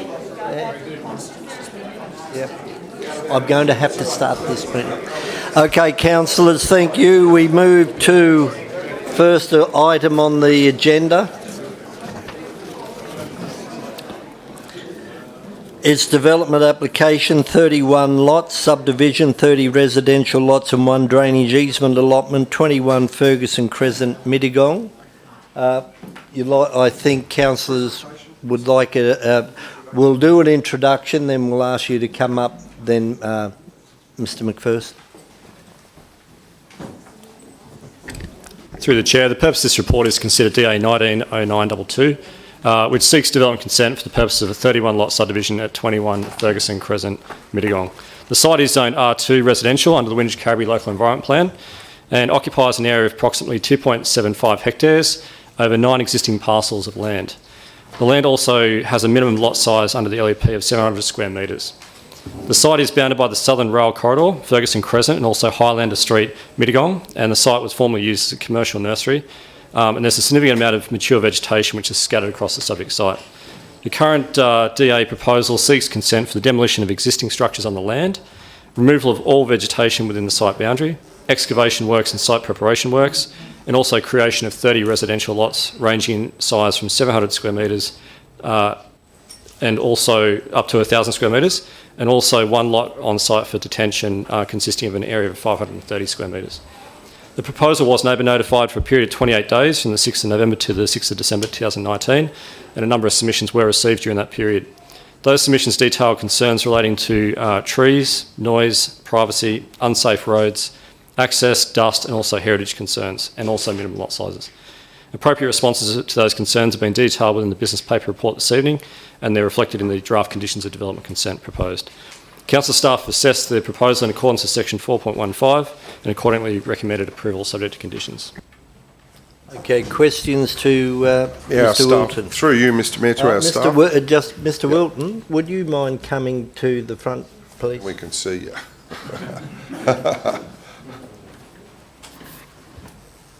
Thanks, Mr Mayor. Just with regard to the traffic implications, and as we heard from one of the objectors what the objector with regard to truck movements, and we were there this morning, we saw the roundabout and the vegetation. A question about how we would deal with the trucks and also the vegetation with regard to the reports that council got regarding the vegetation on the site, please. Yeah, so just in relation to the vehicle movements of the construction traffic, all that was considered by council's development engineers as part of the assessment of this proposal. Construction traffic will form part of a construction management plan, and obviously any trucks that are entering and egressing that site obviously have to comply with legislation in terms of various weights over bridges and also turning into from that roundabout. Just if I can just carry on a bit, how would they get the frames of the houses in, as they usually come on semi-trailers? How would that be conditioned? Can you? Well, this proposal is in relation to a subdivision. It's not in relation to actual residential development. Well, I think so any future DA for residential dwelling wouldn't consider that, but obviously any provider of housing frames would need to comply with the relevant laws, traffic laws. So we'd have smaller trucks or something. If that was required, that's what will happen. Okay, so just to clarify, because Mr McPherson has made very strong of traffic conditions, the conditions of consent will be strong enough to alleviate, you feel, the concerns of the nearby residents. That is correct. Thank you. Councillor the question on vegetation, about removal and the site plan for vegetation. So just in relation to the vegetation that's proposed to be removed on site, essentially the proponent is basically identified within the application that every tree will be removed from within the site boundary. They also have proposed retention of existing vegetation within Council's Road Reserve in Highlander Street. And also there's a landscaping plan that's been prepared which proposes, and it's enshrined in the conditions of consent, that 2 additional trees will be provided for each lot within the subdivision prior to a subdivision certificate being released. And we could answer that, Mr. That is correct. You could. Councillor Turley. Yeah, looking at Google Earth, it's quite clearly that all the traffic from concrete, structural work, whatever's needed, timber frame, trucks could all go over the bridge and into Ferguson's Crescent without any problem at all. The only issue is, here I see, is you turn left out and left onto the highway. If you're coming back in and turning right, you've got to go around a roundabout as a resident to come back into the subdivision. But there's 2 exits and 2 entrances. But all the heavy traffic can come through the main route, which takes you through Mittagong. Councillor Turley, can you just try and speak a little bit closer to the mic? I mean, we can hear you, but the people... Okay, well, I've spoken now in relation to that, and it's the question. Yeah, all the heavy vehicles can come through the second, not through the highway. Correct. They don't need. They can exit there, but not enter there. Correct. Great, thank you. Okay, is there any other questions? Councillor Whipper and then Councillor Scandrett. So through you, Mr Mayor. Mr Wilton, were there any serious attempts at all made at preserving the trees on site? Through the Chair, the applicant has proposed the removal of vegetation in order to enable the master plan to be rolled out on the site. One of the concerns that has been raised is that if there is certain trees that are retained within the actual subdivision footprint, it's likely once residential development occurs on that land is that root zones will be cut and also trees will actually be within the building envelopes. Unless the lot sizes were larger? That's correct. Okay. Just flagging a motion as well, Mr Mayor. Thank you, Councillor Whipper. Councillor Scandrett. Thank you, Mr Mayor. Question through you. Mr Wilton, did you say 2 trees per lot? Is that what I heard? Through the Chair, that is correct. And what would be the size of those plantings? Would they be advanced in any way? Through the Chair, street tree plantings generally have a plot size of about 45 litres. That would generally be proposed in accordance with the consent conditions. So, only talking smaller trees. Small trees on the site of an old nursery with substantial. And this is what I keep on saying about all subdivisions. I'll leave that for the debate. Thank you. I'll move the recommendation. No, we've got Mr McPherson. No more questions. Thank you, Mr Wilton. And Mr McPherson, if you'd like to come up.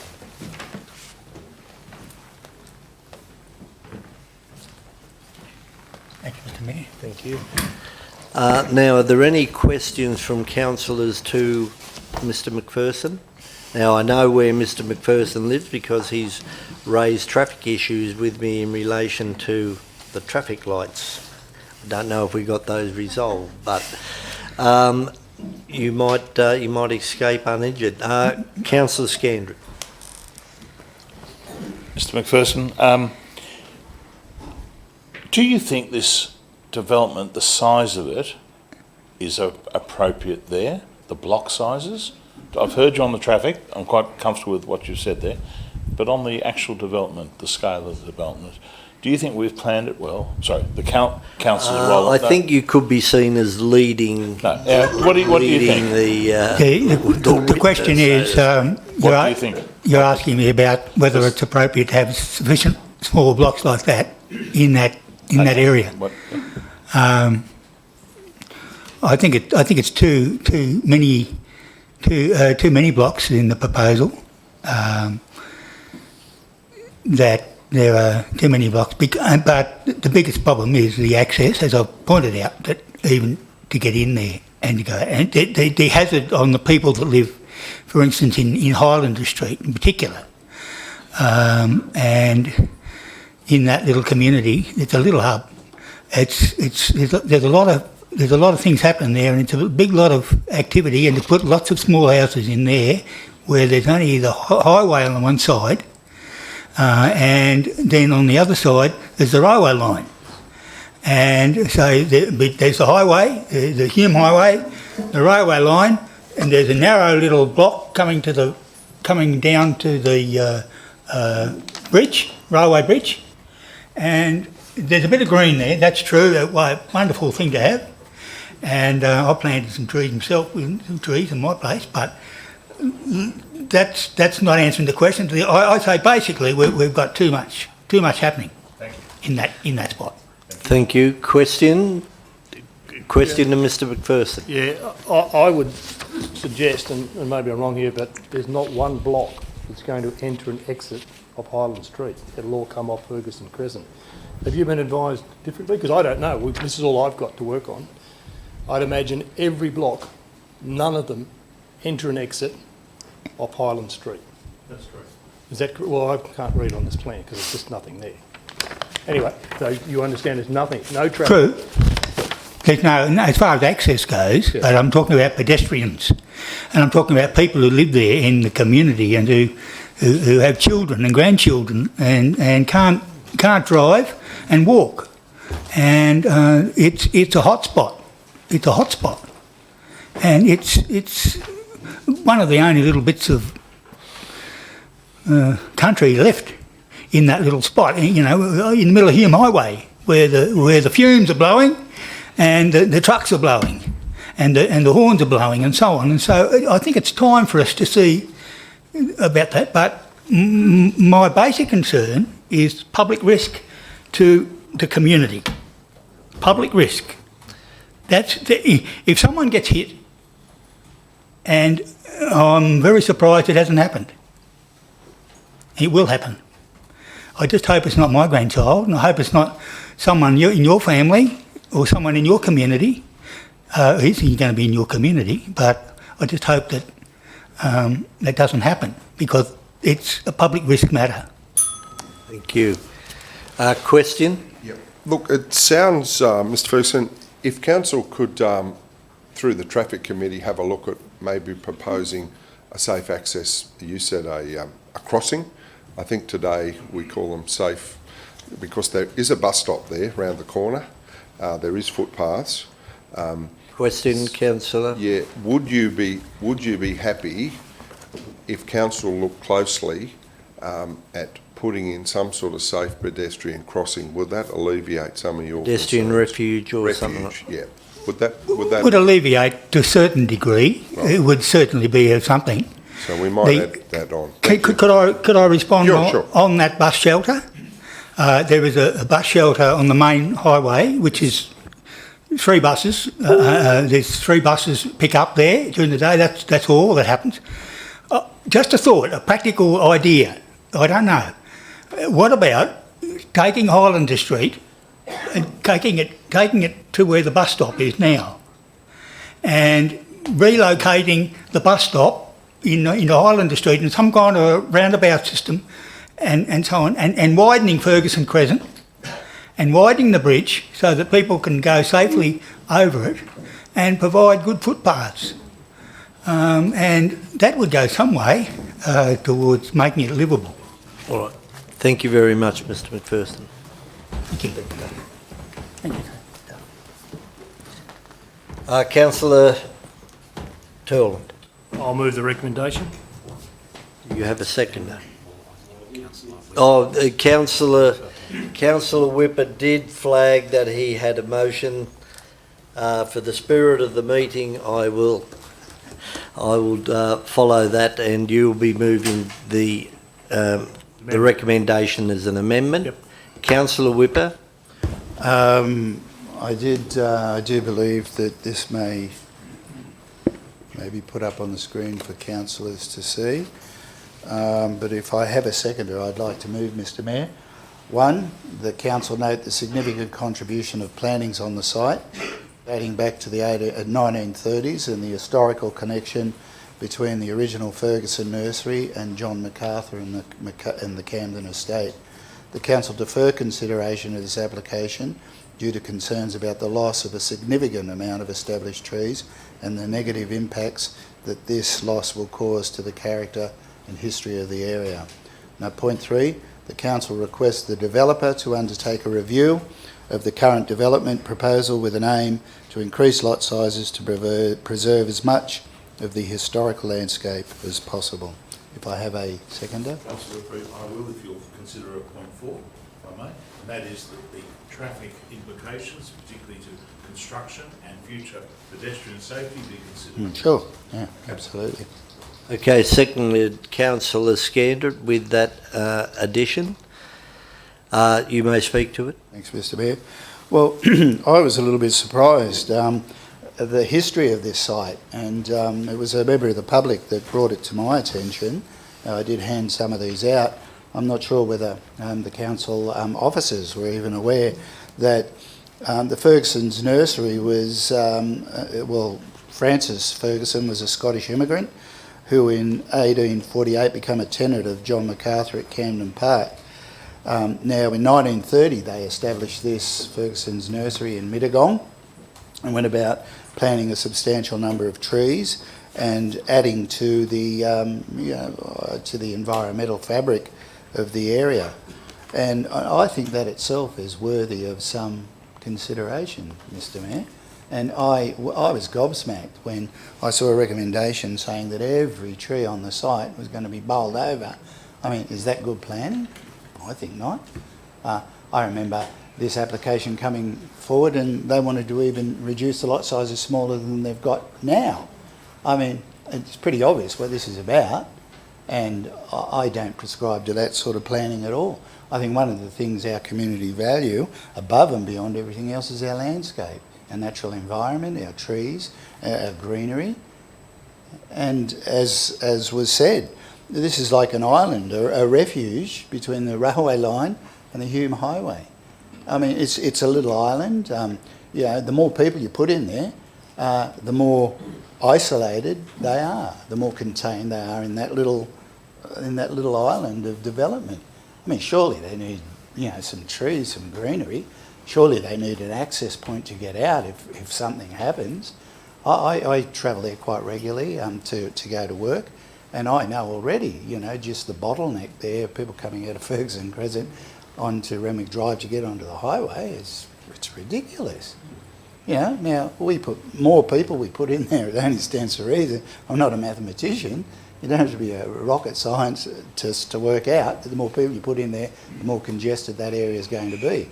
I think if we can't ask the developer to consider a redesign of that so that maybe pockets of that vegetation that is quite substantial, it was planted out in 1930, there may be even older vegetation there than that. If we could maintain some pockets of vegetation on site, I think the community would be much happier. It might mean that the developer might have to forego a few blocks, but nevertheless, I think it's worthy of consideration. I'm asking councillors to consider that. We're not saying no, what we're saying is just redesign it, bring it back. It's a deferral, it's not a refusal.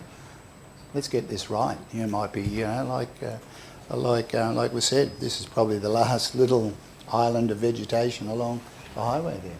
Why not do it properly? Thank you, Councillor Whipper. Councillor Scandrett. Mr Mayor, could I just... Yeah, well, I've seconded the... Well, hang on. If you resume your seat, please, Councillor Scandrett. I've got to get a seconder for your amendment. Seconded, Councillor Andrews. Councillor Turland. Thank you. Now, looking at Google Earth and being there today and knowing what Ferguson Nursery was over the years growing up as a kid in the Highlands, we'd been there quite often.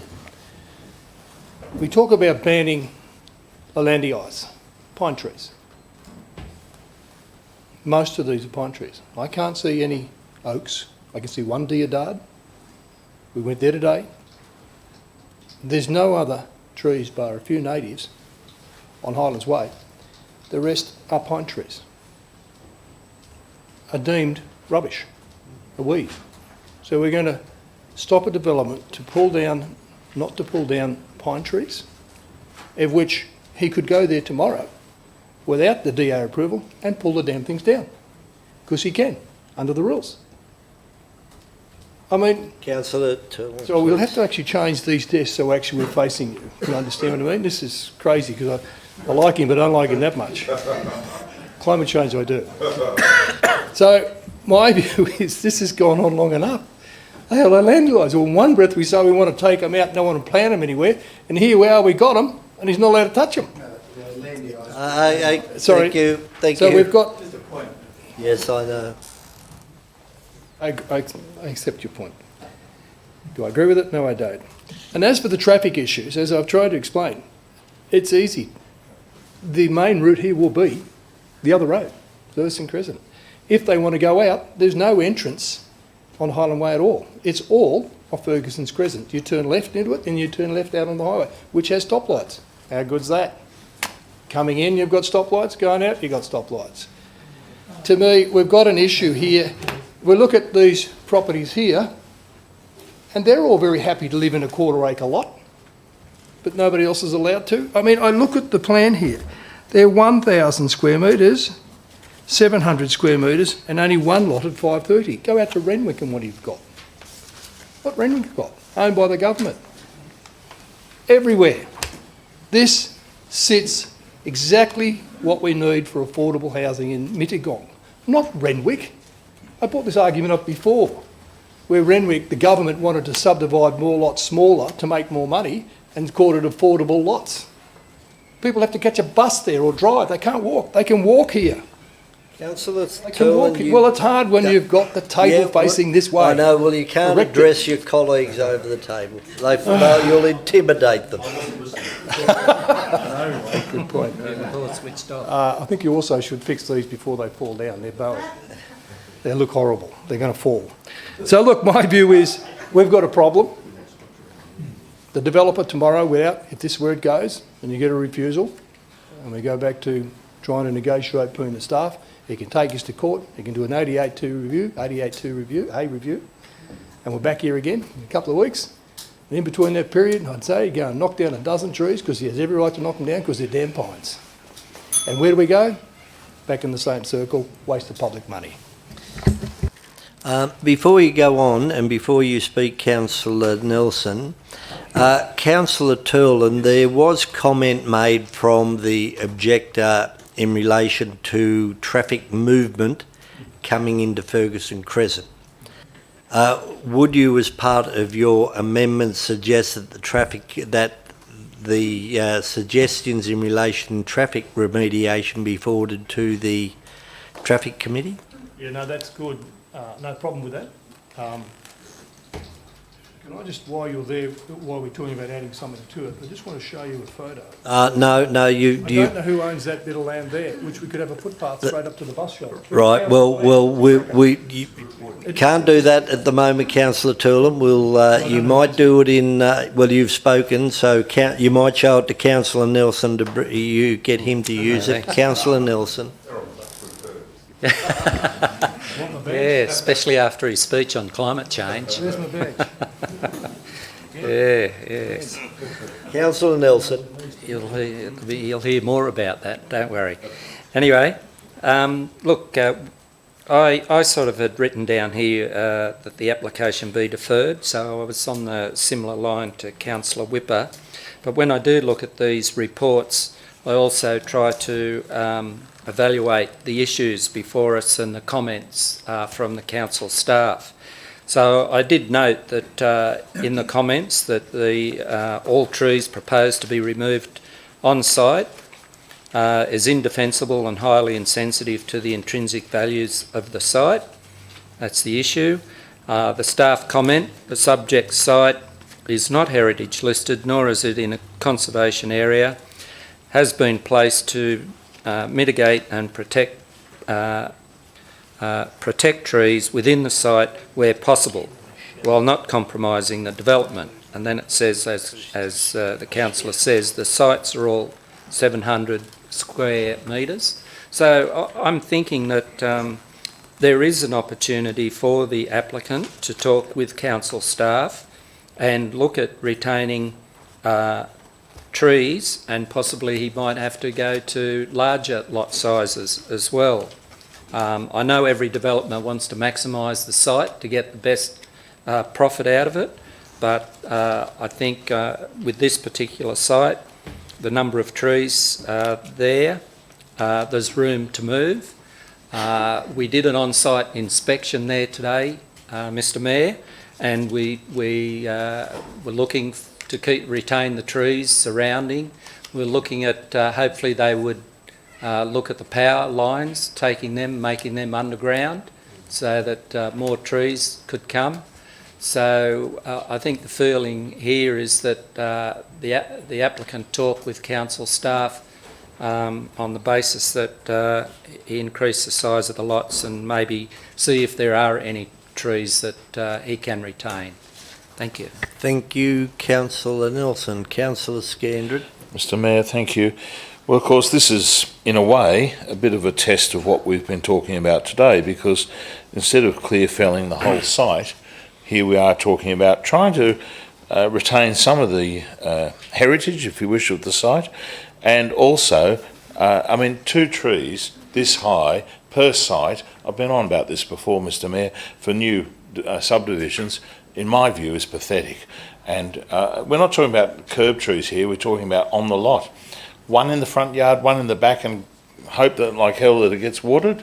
No. I keep on saying we've got to have an increased number of plantings per subdivision, and we've got to have drip watering as part of that. It's inescapable, because you've got to replace the tree cover. We've got to reduce the heat in the air in the subdivisions and so on. That might end up being less footpaths in some places too. I don't know. But in this case, I say we should be able to do that. And quite honestly, on a 700 metre block, you'd think there'd be at least half a dozen trees going in there. We've got to walk and cycle. We've got to promote that. We've got plans sitting in the bottom drawer in council about our strategy for all this, largely unfunded. But here's a great example of, again, trying to encourage people to get into town on their feet or on their scooter or whatever. I think the traffic and transport side of things is going to be very important, and I just want to slightly correct something in the point 4 there. It says, and future safety, and I had the word pedestrian in there. Pedestrian and local safety would be the words, if you're happy with that, Councillor Whipper. Okay. Why? Because we're trying to encourage people walking into town, trying to get them out of the cars. Now, that doesn't work if you're out on a farm, but it does work when you are looking at this development, and particularly if it becomes a little bit better designed, and I hope we can go back to that with the applicant, so that people say, well, this is a nice place to live. I guess if you're a railway enthusiast, it's a particularly nice place to live, but it is an important part of our vista. Coming in and out of the Shire, whether it's in motor vehicles or on the train, you look over and you go, right, that's nice. You don't get roof after roof after roof. So I do think this is about what we see in this Shire, what our values are. At some point going forward, we're going to have to make some very hard decisions about trees in other areas because of fire safety and the like. So I think we should be focusing all other opportunities to make sure we maintain, if not improve, what we have in the natural environment. Thank you, Councillor Scanner. Councillor Markwart. Thank you very much, Mr Mayor. Well, I'm a sucker for asking the developer more trees, so I'll be supporting the motion put by Larry Whipper at the stage. Simple as that. Thank you. Thank you, Councillor Markwart. No other councillors? Then I'll be supporting the amendment. In doing so, we had last week a briefing session, and it's about infill development, and that we as a council embrace infill development as much as possible, so as to save greenfield sites to be promoted and expanded around our town boundaries. Excuse me, Councillor Scandrett. I have no problem with the subdivision as it is.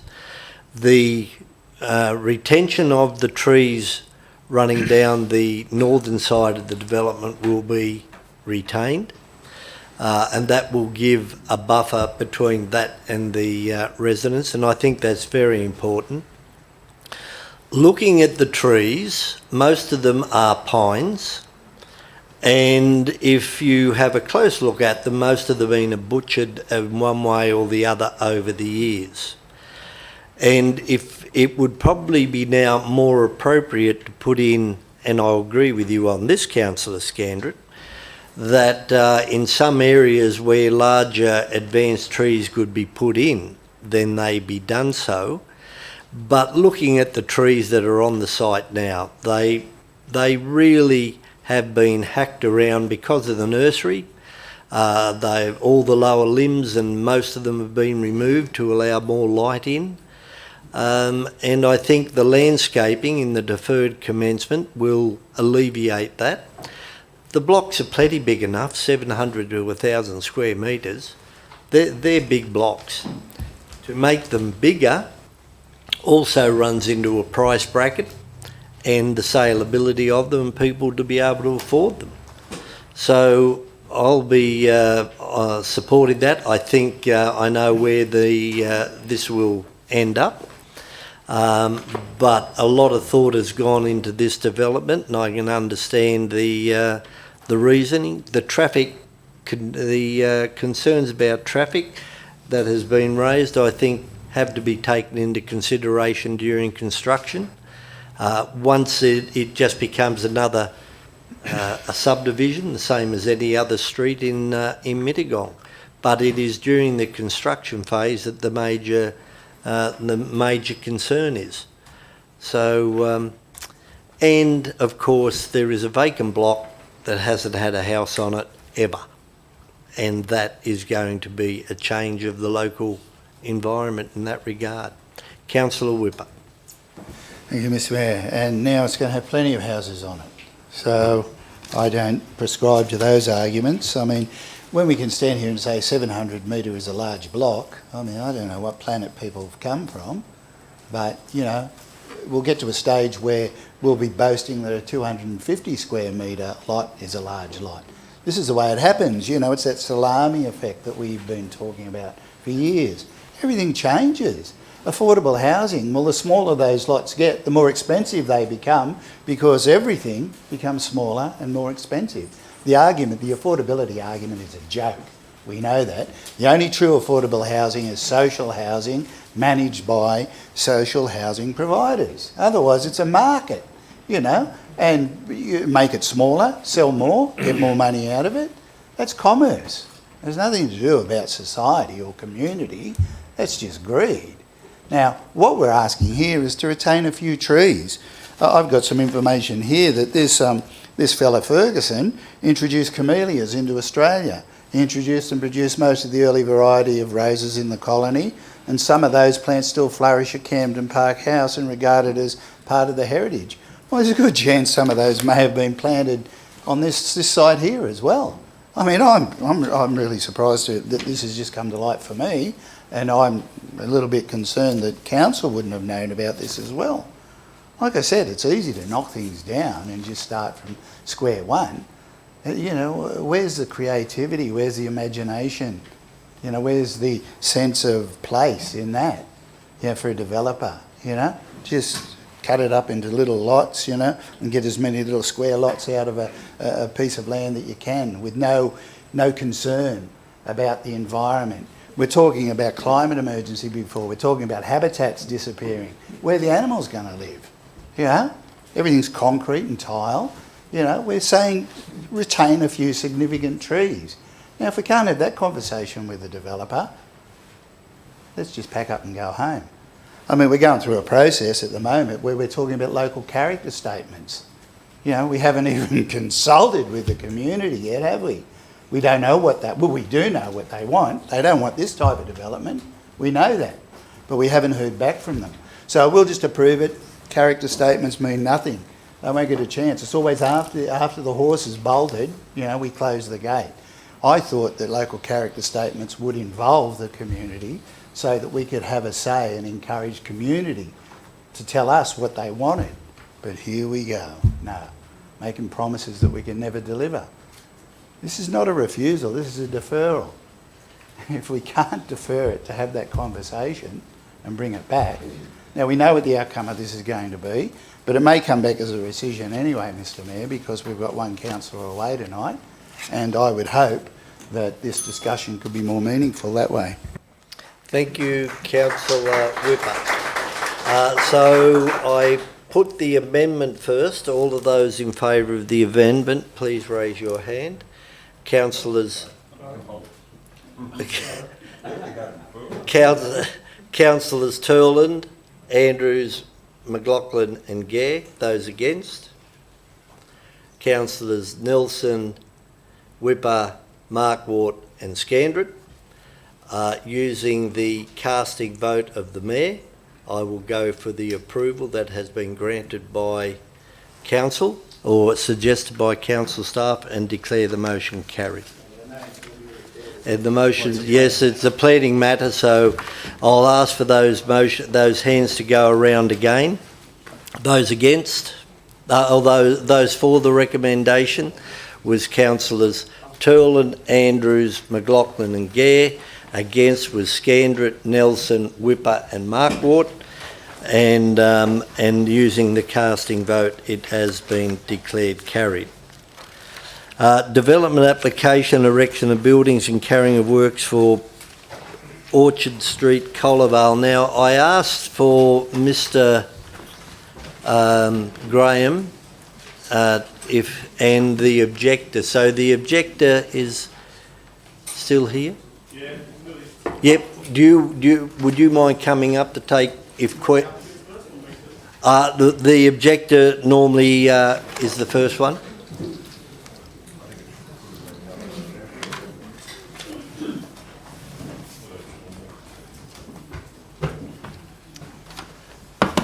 Thank you. Thank you. Now, are there any questions in relation to the DA to the objectors? Councillor Turland. You obviously read the report, page 52, item 4, or such as, and it clearly says here that Council, let me see, the objector asserts that the Council did not strictly follow the due process in relation to neighbour notification. That's what I understand, and I'll ask the staff in a minute the same question I'm asking you. That is what I believe is in front of the court at the moment. It's to do with the time period of the neighbour notification. Is that correct? No, that's not correct, actually. That's only one point. There's more to it. Actually, the case has more to it. It's actually looking at a lot more points than just that. That is just one of the fatal flaws of it. So, again, council staff have let you down. I'll ask the question to staff in a minute. So you're saying there's more than what's in front of you? this Yeah, there is. 100%. That's all right. I'll ask the question. Sure. Thank you. Can I look at, we're live streaming, and may I suggest that in my opinion, council staff have let you down. Otherwise it is a statement and it is... Understood. Okay. Councillor McLaughlin. Thank you.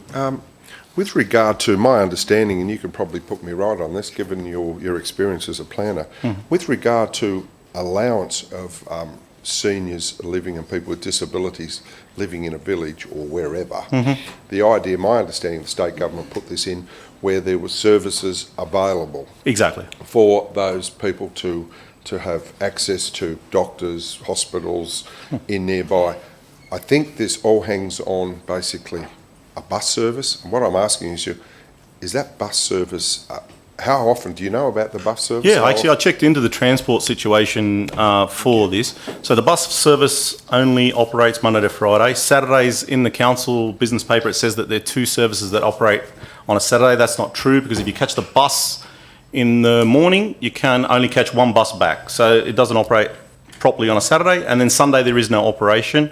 I spoke to the private transport, which is the one that is supplied by what is it called? It's that service that's there, that's available. Community transport, thank you, sir.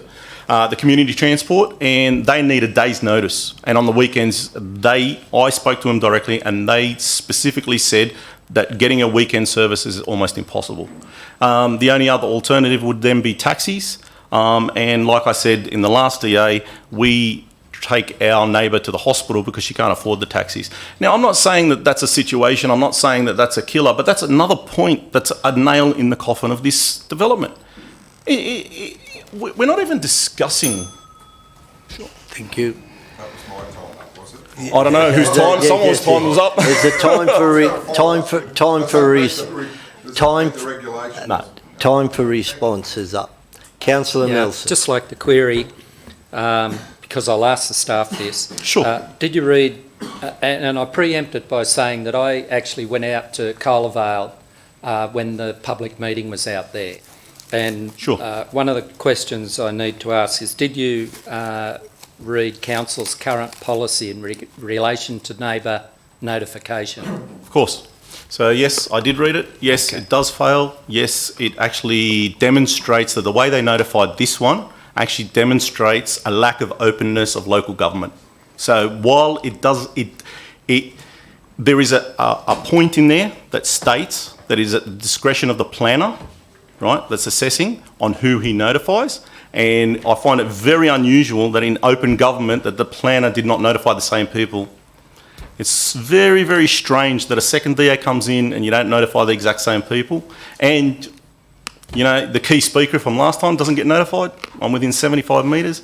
And you said you were here at the public meeting last time. Did you actually attend today? Just answer the question. Yeah, sure. Go ahead. Councillor Scandrett. Thank you, Mr. Mayor. Sorry, apologies. And our lawyers have looked at it, and our barristers. Thank you, Mr. Mayor.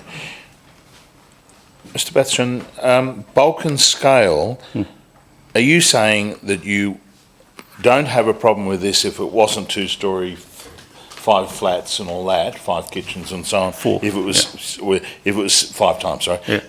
If it was single-storey? Is that what you're saying? That's pretty much exactly what we're saying. So we're saying that. We're saying the bulk, the form, and it's not sympathetic with the Cola Vale amenity. It's straight up. It is going to be the largest structure, residential or commercial, in Cola Vale. Thank you. You've answered the question. Thank you. Page 73, more info requested. Could you qualify that? I can't, because I don't know what the info was. All it states is that info was requested from the development engineer, and it was refused. It wasn't anything. So how did the development engineer, if he's actually asked for it? Thank you. Yeah, sure. Okay. No more questions? Okay, thank you. Thank you. And Mr. Graham, if you would like to come forward, thank you.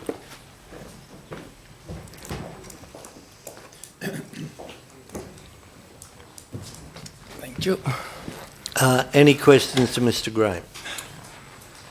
Councillor McLaughlin? Yeah, look, Mr. Graham, thank you. As you've heard from the objectors in the villages, I'm sure, would you be prepared to amend your current development to suit a village look? In other words, maybe think about de-escalating the size of this. I mean, I've got a problem with seniors living over 55. I just think it does. No, but anyway, that's my question. Not that's your my question. opinion. Okay, righto. I'll have that later. That you will. No, I think I have a current development consent. It complies. It's subjective and as to what it looks good or bulk and scale. Just because it's 2-storey building in Cola Vale doesn't mean others don't exist and others won't in the future. I think it's necessary for the area. Yeah, I wouldn't consider that, no. Thank you. Thank you, Councillor Turland. Page back to 52. There's only 3 groups of people that actually know what's actually in the court at this point. You're one of them, whoever the applicant is, and council staff. You've heard what the objector said. All we've got to do is work on this.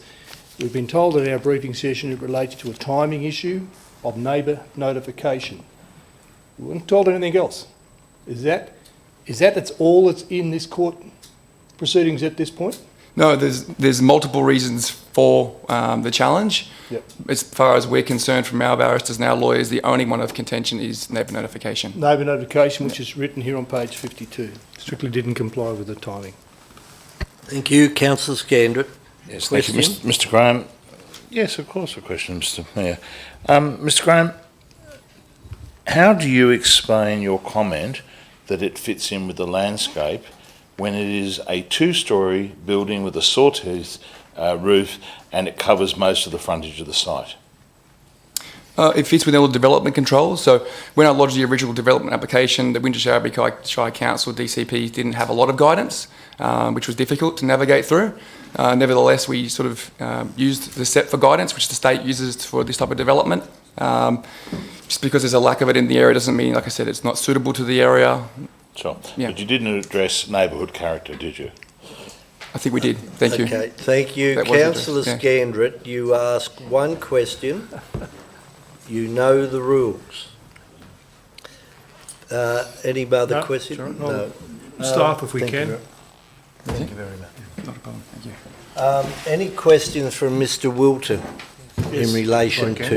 We have the introduction from Mr. Well, we've had the Mr. Wilton. Would you come forward, please?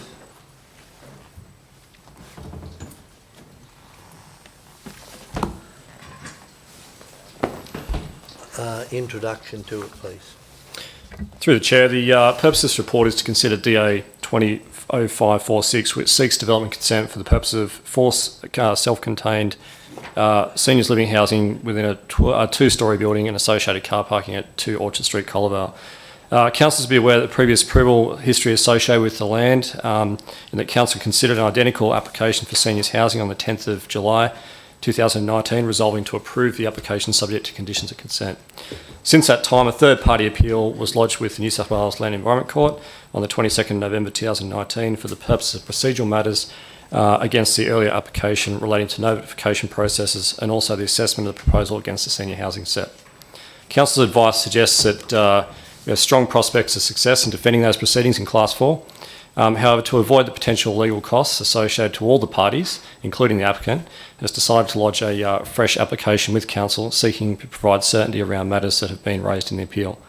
The merits of the proposal include the construction of a two-storey building containing 2 3-bedroom units and also 2 2-bedroom units within the first floor, tree removal and associated landscaping, dedicated communal open space, and also car parking provisions for 5 cars. The neighbour notification processes were completed between the 21st of November and the 5th of December 2019. 18 submissions were received during that period, and those submissions were similar in nature to those of the earlier application. Councillors would be aware that there were no controls within the Council's DCP for the Northern Villages for seniors housing at the time of the determination of the earlier application. However, since at that time, councillors amended the DCP and such controls are now included. The application is largely for administrative purposes, and the proponent has provided that should the application be approved by Council, the earlier application will be surrendered. Thank you. Question, Councillor Turley. I'll move the recommendation. My question to you, if I can, if this proceeds to the court, and now we know there's a number of other issues, and would it be that the applicant then would have a clear case against Council for damages? Through the Chair, that would be a matter for the courts. I think you're saying yes. I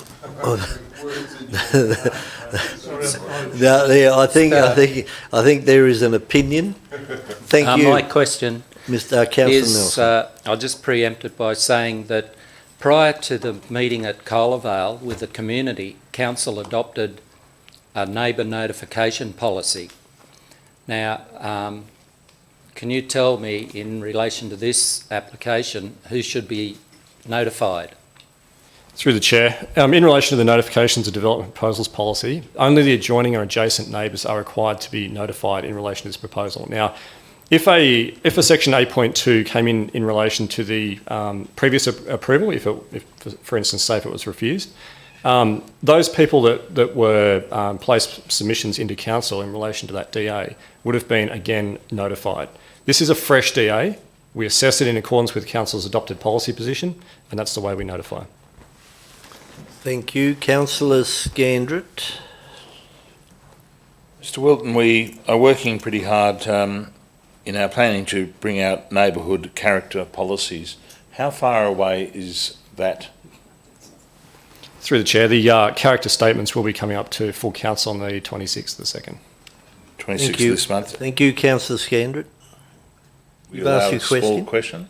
But a small question is still a question. Okay, thank you. Were all previous people notified? You're saying they may not have, is that correct? Through the chair, previous parties that had submitted a submission in relation to the previous proposals weren't required to be notified under the current policy. Thank you. Thank you. Councillor Turland. Any more questions? Thank you, Mr Wilton. Councillor Turland. Light. Move Councillor Turland, seconded Councillor Andrews. Making an amendment, Mr Mayor. Councillor Scandrett, your amendment. And my amendment, very simply, is that the development application as per that not be approved. Then and I'll list the reasons. That is a direct opposite, Well, negative, so well, you well, would have to do that. I'll if do it's the reasons. You'll have to give notice as a notice of rising, subject to the debate. Yes, Mr Mayor, and I'll qualify the reasons at the time. Thank you. Thank you. Maybe you will or maybe you won't, Councillor Scandrett. Councillor Turland. Well, it can only be a foreshadow at this point, as we do. It's a direct negative. I believe Councillor Scandrett was actually one of these guys that actually went out to one of those meetings, and that's fine. He has every right to do that. But I think also he made comment out there of which, under the Code of Meeting Practice and the Code of Conduct, you're not allowed to make a statement to anybody, objector or applicant, in favour of any development until it comes to the table. That hasn't happened in this instance. You have a conflict of interest. Are you so the issue is, I'll bring it up later. Are you addressing the mayor? I'm actually looking at him very clearly. Councillor Turland. No, the issue is simple. Councillor Turland, that is subjective and alleged code of conduct. You cannot be called a code of conduct until it is investigated, so it would be an alleged. No, so the debate will have to proceed. Okay, so it's quite clear you're not allowed to make any comment for or against to any applicant should not, or objector. that is correct. It's quite clear. I can actually find it here if you wish me, but anyway, I won't. The issue is, it seems here, it could cost council, the community, lots of money. We've already approved this development, and there seems to be a technical point. And at this point right now, council and the applicant are looking at a court case, Class 4, that potentially could cost the community a lot of money for no reason. It's already been approved. It's the same development. Now, the objector came through a list of things, what he believes is the case, but he's not one of our staff. Our staff sit here. They've actually recommended approval. So we have to rely upon what they say is gospel, and the court will be the issue. Hope you don't fall over up there. And the court will approve either yes or no if it goes the next step. But I can tell you the applicant to the court, if found not the case and loses it, will be up for a lot of money against council and their barristers and lawyers and the applicants, well not the, it is the applicants, court as well. They'll be up for that. So they obviously feel they're very, very strong at this point, but I believe we need to follow council staff. I think the Mayor has said on quite a few occasions that councils recommend approval and we should go down that path because they're the people that we should rely upon as facts to date. Now, I don't know what's happened with the objector in relation to council. Have they got together and argued their points out? I don't know that, and possibly they have. But we've got a point at this time that the applicant will relinquish the previous DA, which is the same as this one, to be approved possibly tonight. Nothing's going to change. The only technical issue here is the SEP has changed. The DCP now allows it within that. It was silent before. We've corrected that error. Senior living in Colivale, Hilltop, Northern Villages can now happen everywhere if it complies. This complies. At this point, staff say it complies. I believe it should be approved and save the public and the applicant and the objector a lot of money if it goes down that path. I'll leave it at that. Thank you, Councillor. Speakers against? Yes, I am, Mr. Councillor Mayor. McLaughlin. Yeah. Look, as I said earlier, Mr. Mayor, I've got a bit of a problem with seniors living at 55. I think that needs to be revisited by the department. I don't believe that's really sustainable. People are still working. I mean, the government wants us to work up till we're 70, and we're saying when you're 55, you can do this, and there's allowances made under the SEP, and that's been imposed on us. Now, this will go right across our villages, and I understand that people in villages need to be able to age in the village. But the bulk and scale of this in this village detracts from that. And I'm sorry, but I agree that, you know, Councillor Turland is right in a lot of ways. We're stuck in the middle here with regard to this. But having seniors living, and my concern is basically the opportunity for people that when you get to a certain age you can't drive anymore, to rely on a bus service out there. And my understanding is the seniors living was introduced to allow people, and I heard Mr Graham say not everyone wants to live in a CBD, that might be correct. But on the other hand, I think to isolate people in a village, when you get to 80 and you lose your licence and you're relying on a very fragile bus service, I don't think really stacks up. And I don't think that was why the state government put this in place. I understand people want to age in their villages, and that's fine. And there is an argument there. I agree with you there. But I don't think the infrastructure in our villages, especially that one with a tiny little a service station, a little tiny shop, you know, without any medical care, without that sort of facility, you're reliant on, you know, the vagaries of a bus service that may stop. And if it stopped, how would these people get around if they haven't got a licence? We've heard from the objector that he already drives someone into town that can't afford taxis.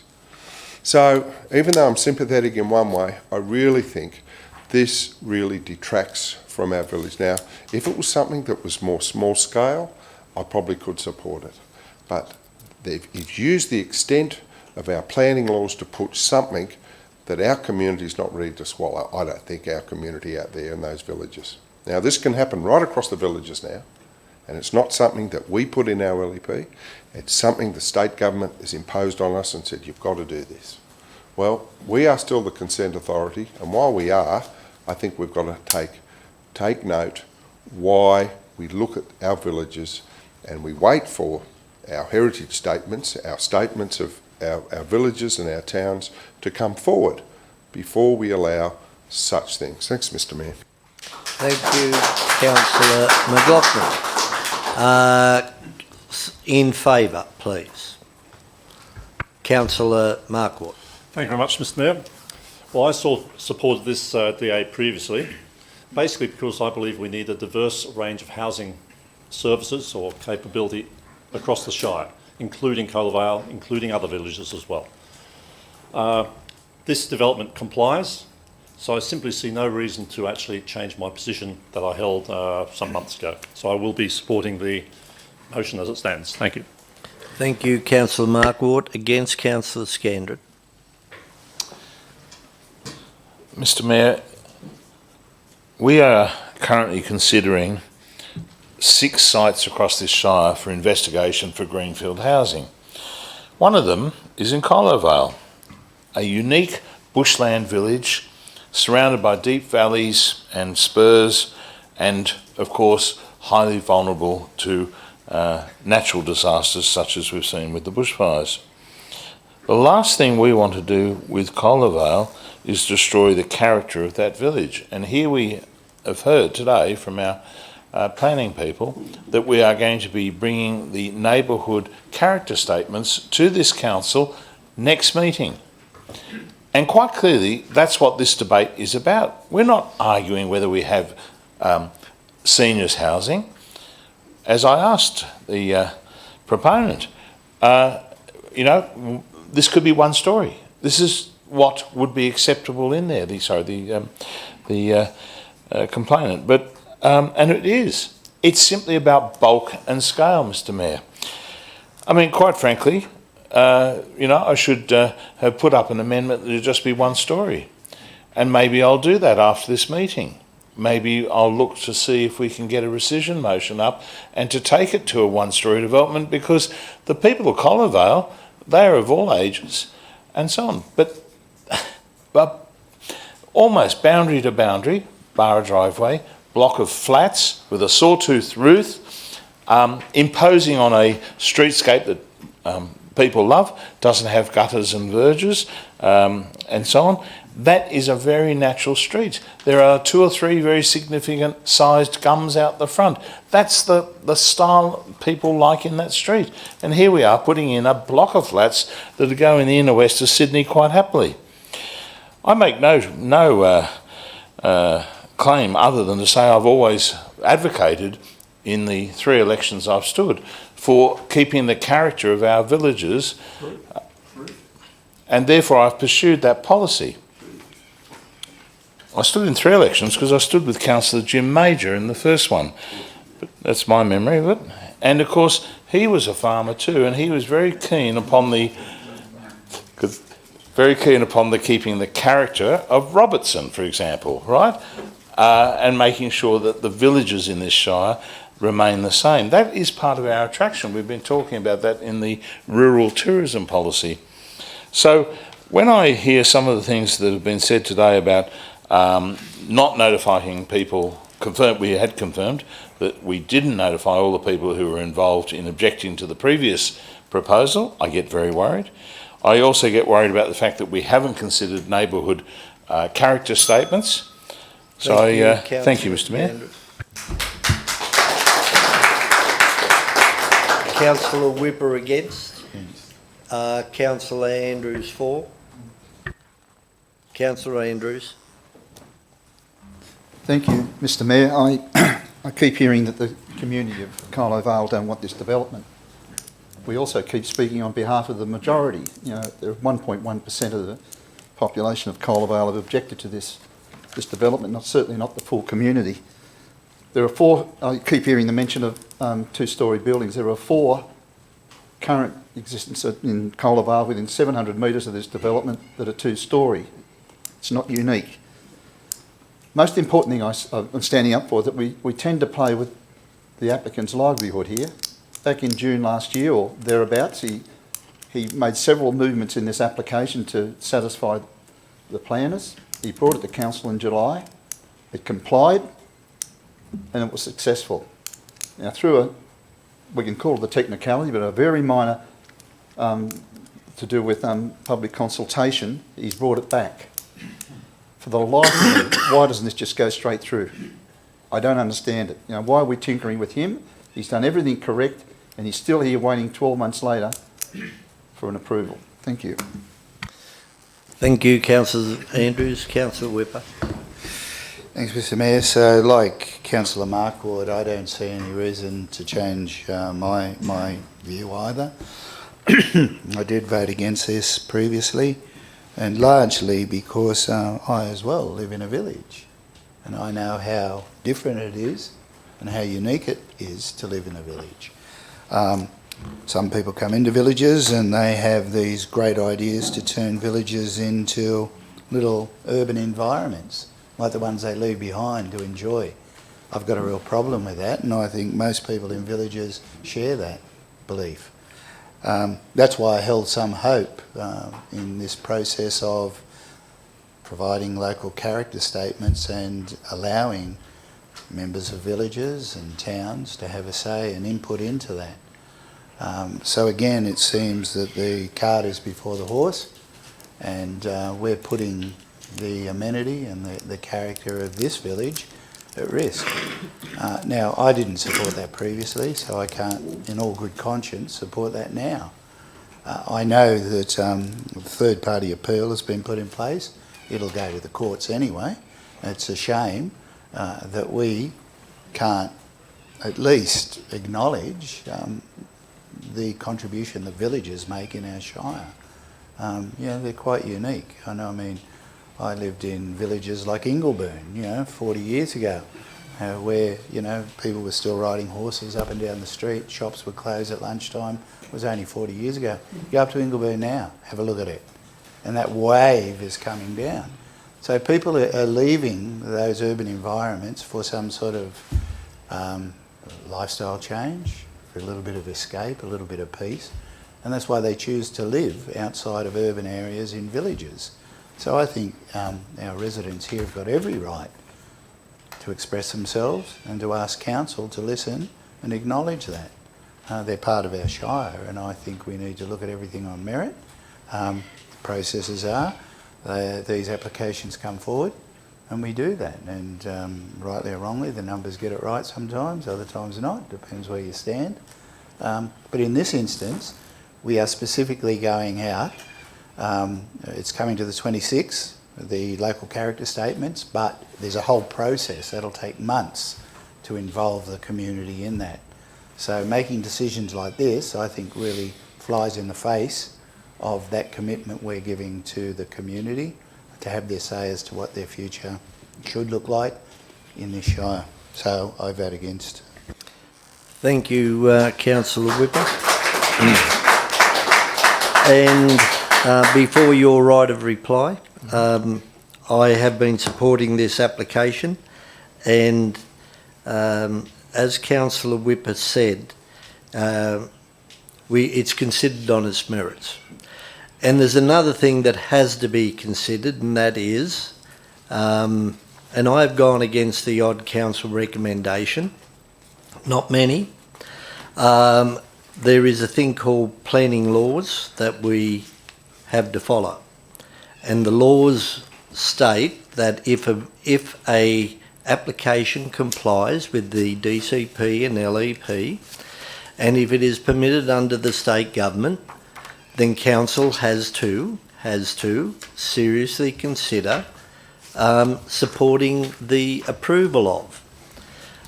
And it has to take a huge variation for me to change my opinion on that. So the comment about public access and transport, whatever, again, is subjective. I can see where Councillor McLaughlin's coming from. I can understand his argument there, but the rationale,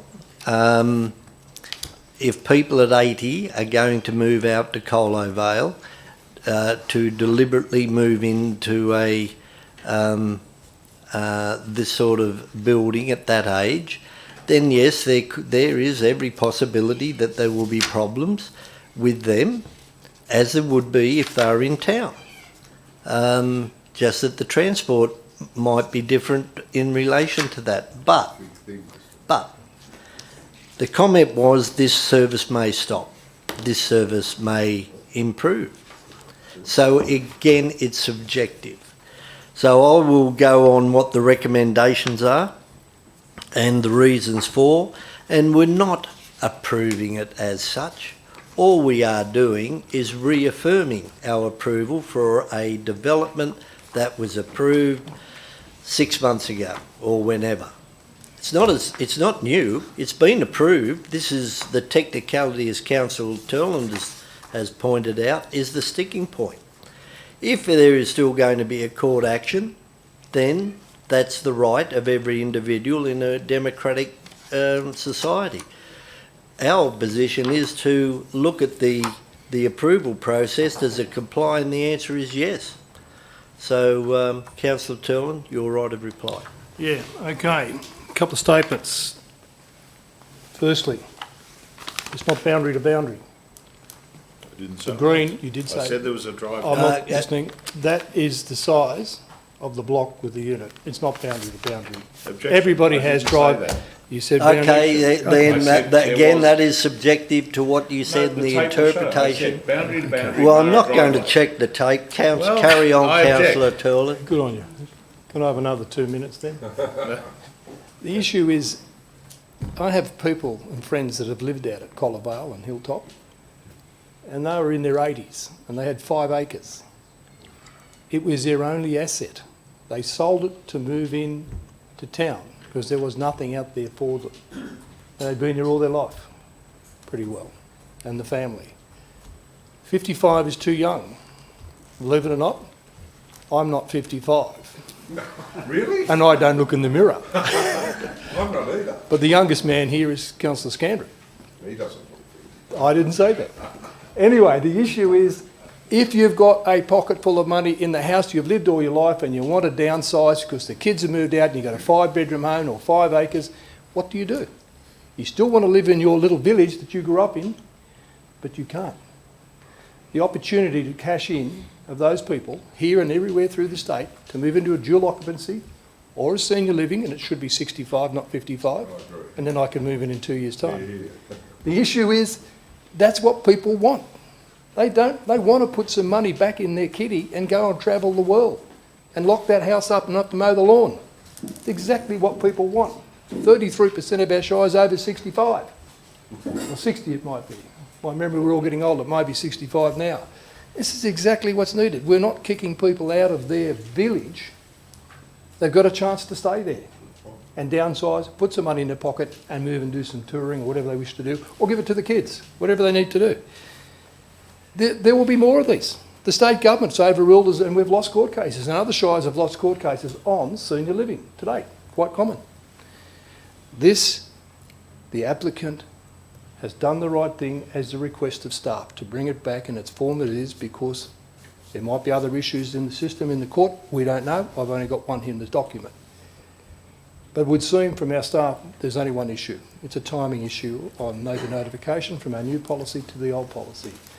But I would have suggested that everybody would have known this was coming forward, from the Facebook things, to public meetings, to people talking in the street, or even catching the one bus a day to town, they would talk. This has been well advertised. And I would hate to think that we go down the path of having to fight this in court against the objector, and then the applicant takes us to court for a loss of probably one hell of a lot of money that we've given approval for. Thank you, Councillor Turland. I put the motion. All in favour of the motion, please raise your hand. Councillors Andrew, Nelson, Turland, Mark, Wharton, Gare. I declare the motion. All those against? Councillors Scandrett, Whipper and McLaughlin. I declare the motion carried. We now move on to page 109, 11.1, Tender for Plant and Equipment.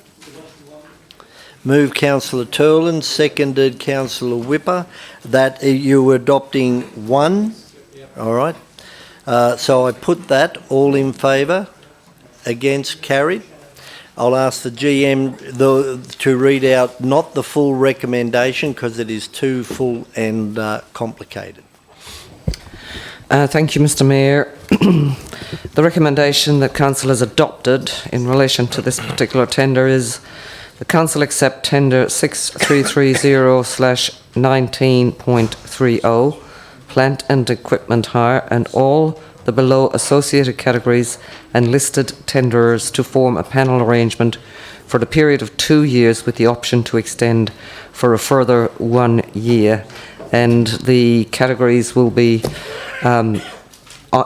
printed in full in the minutes, as they are a bit complicated, not complicated, long, and would take some time to read out. Thank you. But they're appearing now in the... They're in the business paper, so feel free to look at them. 11.2 Investment Report, page 117, moved by Councillor Nelson, seconded by Councillor Markwart. Is there any discussion? And I put it. All in favour? Those against? Carried. Investment Report, December 2019, moved same way, Nelson and Markwart. Is there any discussion? Hey, thank you, staff, for our local bank, BDCU, which that money will stay locally in the community for, I think, 7 or 8 times before it leaves. So, thank you. Thank you, Councillor Turland. 11.4, page 129, proposed licence agreement to Southern Highlands Model Aero Club Incorporated. Move Councillors Scandrett and McLaughlin. Any discussion? And I put Councillor Turland? No. Then I put it. All in favour? Against? Carried. 11.5, page 137, proposed road closure of Part Road Reserve, Stockade Street, Berrima. Moved by... Yeah, I'm happy to move it, Mr Mayor. Moved Councillor McLaughlin, seconded Councillor Nelson. Councillor McLaughlin. Yeah, look, I don't know. We had an information session on this, and I think the public might be interested in why this has taken so long. with regard to why it's come back to council. So maybe we can hear from staff, because I think these people that put this in and try and do the right thing have been frustrated for many, many years. And Page 137. 137 isn't the proposed road closure in Berrima that's taken? Yes, yeah, that's the one. that's right. Yeah, am I right? I'm right. Absolutely. Okay, thank you. I just think it'd be nice to hear why it's taken so long, so the pressure's taken off this council. Okay, so would you like an comment from staff? Yeah, I think so. That is the best way to go. Comment from staff, Mr. Thank you. Can I have the staff member? Mr. Mooney is going to... Mr. Mooney? Through you, Mr. Mayor, this report seeks council approval to invite an application to close part of the road reserve for Stockade Street, Berrima, located between 5 Oldbury Street and 7 to 9 Oldbury Street.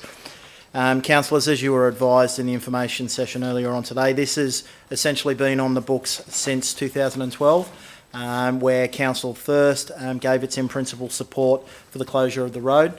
Subsequent to providing that in-principle support, the application was then submitted to the Department of Crown. At that stage, the Crown were the road authority for the road closure.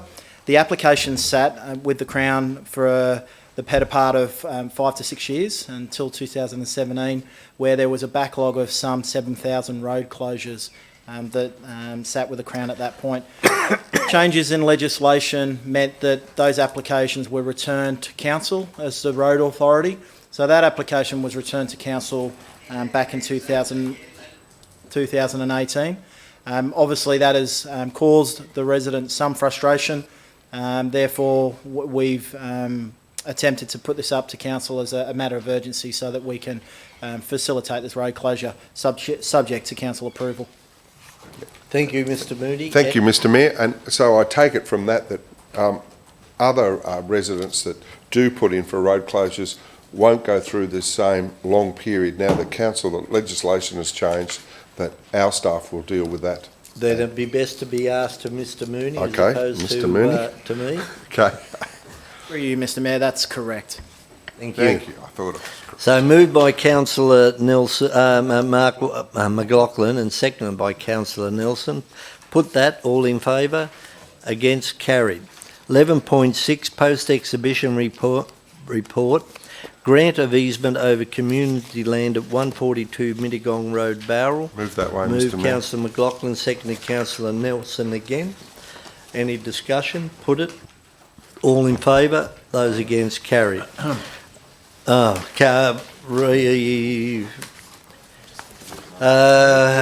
to ask that it be resubmitted. Move Councillor McLaughlin, seconded Councillor Nelson, be resubmitted. All in favour? Those against? Carried. Councillor Scandrett. Thank you, Mr. Mayor. Mr. Mayor, I voted for this originally, and I'll vote for it again.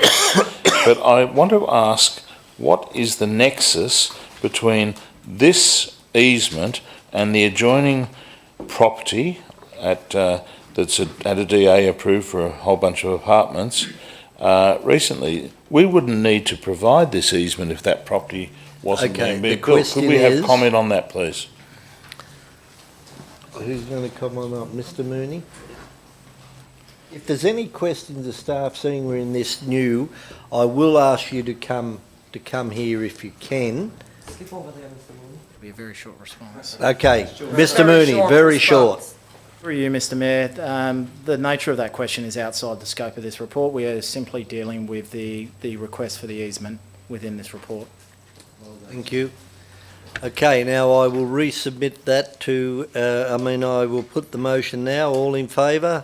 Those against? Carried. We move to 11.7, final report on the Natai Ponds floodplain risk management study. Moved by Councillor Nelson, seconded Councillor Andrews. Any discussion on it? And I put that, all in favour? Those against? Carried. 11.8, notice to Minister for Lands and Forestry, Native Title Manager. Move Councillor Scandrett, seconded Councillor McLaughlin with a question. Yeah. Well, I'd just like to speak to it roughly if I can.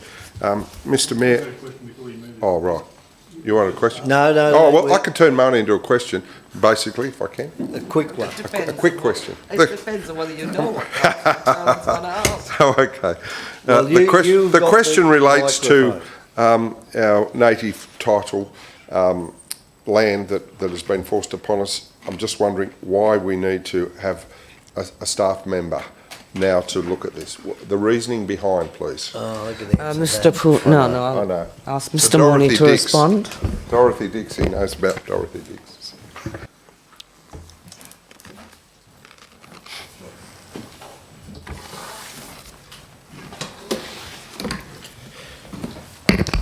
Through you, Mr Mayor, it's now a requirement for councils to appoint a native title manager as a result of changes to the Crown Land Management Act of 2016. Ultimately, it has been a requirement of the legislation for native title consideration to be given for all acts on Crown land. However, the changes to the Act effectively enforced that councils would be required to make that assessment through a native title manager. A native title manager is an individual, an employee of council who has received accredited training through the, just bear with me for one moment, Crown Solicitor's Office? the Crown Solicitor's Office. Thank you, Madam GM. That satisfy you, Councillor? I had a follow-up question about how much money came from the state government with regard to supporting this additional staff member. You're taking my thunder. I've got the... That's why you have one question.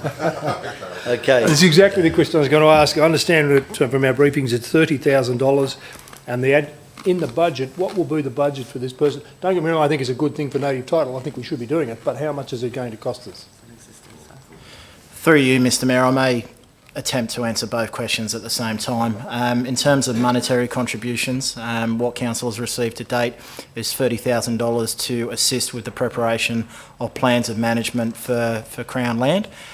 In terms of non-financial assistance, the Office of Local Government has assisted councils through the provision of resources, but as I've stated, that's been non-financial support, more in-kind in nature.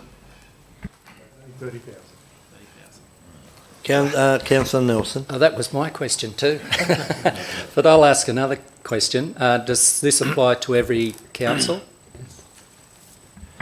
Through you, Mr Mayor, my understanding is that that's correct. There was a upper threshold, which, don't quote me on this please councillors, but if memory serves me correct, it was an upper threshold of $100,000, and depending on the number of parcels of Crown land that each local government area had, as is the case with us, 30,000 was the amount that we've received through the Office of Local Government.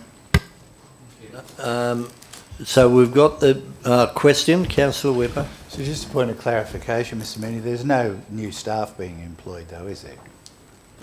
Through you, Mr Mayor, that's correct, Councillor. That's something that we have utilised existing staff within our property section to be trained by the Solicitor General. Councillor? Oh, no, I was just going to speak to the motion. Okay, you can speak to the motion. Okay, thank you. Who moved it? Speak to the recommend. Oh, happy. Scandrett I'm happy to and move it. McLaughlin. Oh, yeah, I'm seconded. Thank you. Yeah. Oh, look, as we all know, our Shire, Mr Mayor, has a large lot, a massive amount of Crown land. A lot of that is water catchment. And the impost on this community to do what's required by the state government is $30,000 is going to go nowhere. So I really hope that we do get in-kind support from the department on this, because to do management reports on all our Crown land would run into the hundreds of thousands of dollars, I would suspect. So it's another position, councillors, where cost shifting is moved on to the local ratepayers in a large way. It's all right to say, here we are, you now manage it. You know, I think it should have come with a lot more support on that, and I think it's great that we have got the people in-house that can do this, Mr Mayor, and have done the train. That's fantastic for us. But it certainly is an impost, and as Councillor Whipple will attest to, and especially Councillor Gordon Marquardt, who does a lot of walking in our Crown lands and in our bush that it's great to have, but it certainly isn't impossible. Thanks, Mr Mayor. Thank you, and I think in a neighbouring council, their estimation was $700,000 something because they had 70 Crown reserves. Okay, and I have the recommendation. All in favour, please say aye. Against, carried. We move on to page 165, 12, Corporate Strategy and Development Services, and that's DA's determined by November to January. Move Councillor Scandrett, seconded Councillor Marquardt. Any discussion? Put it. All in favour. Against, carried. 12.2, development applications received. Councillors Nelson. I think I have a pecuniary interest in relation to number 96, the Aquatic Centre, so I own property nearby.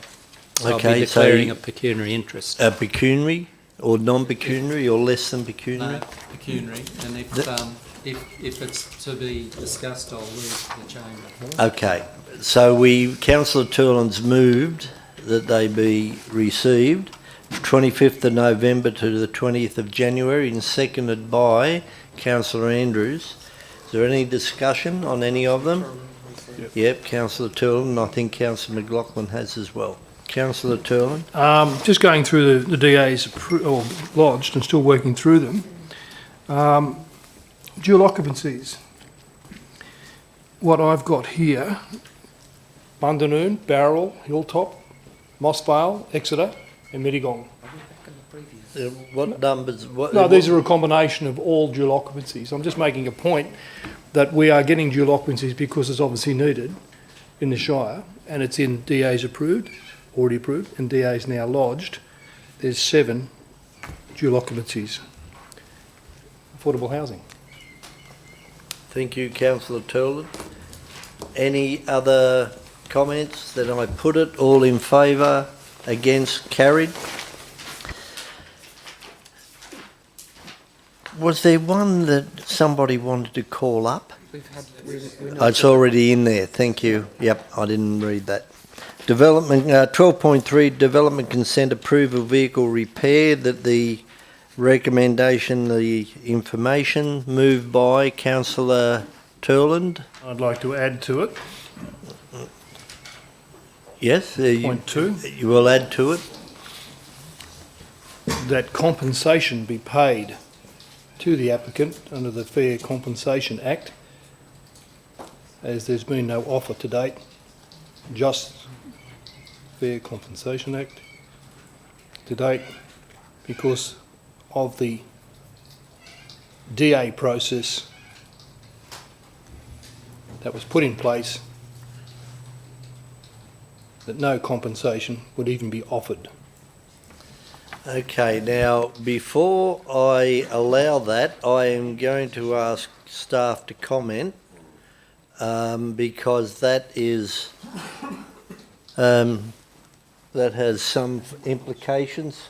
Which staff member would like to speak to this?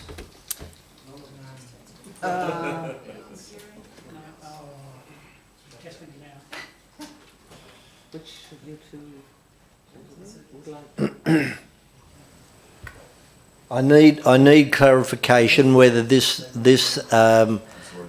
is legal. Can I have a staff member here, please?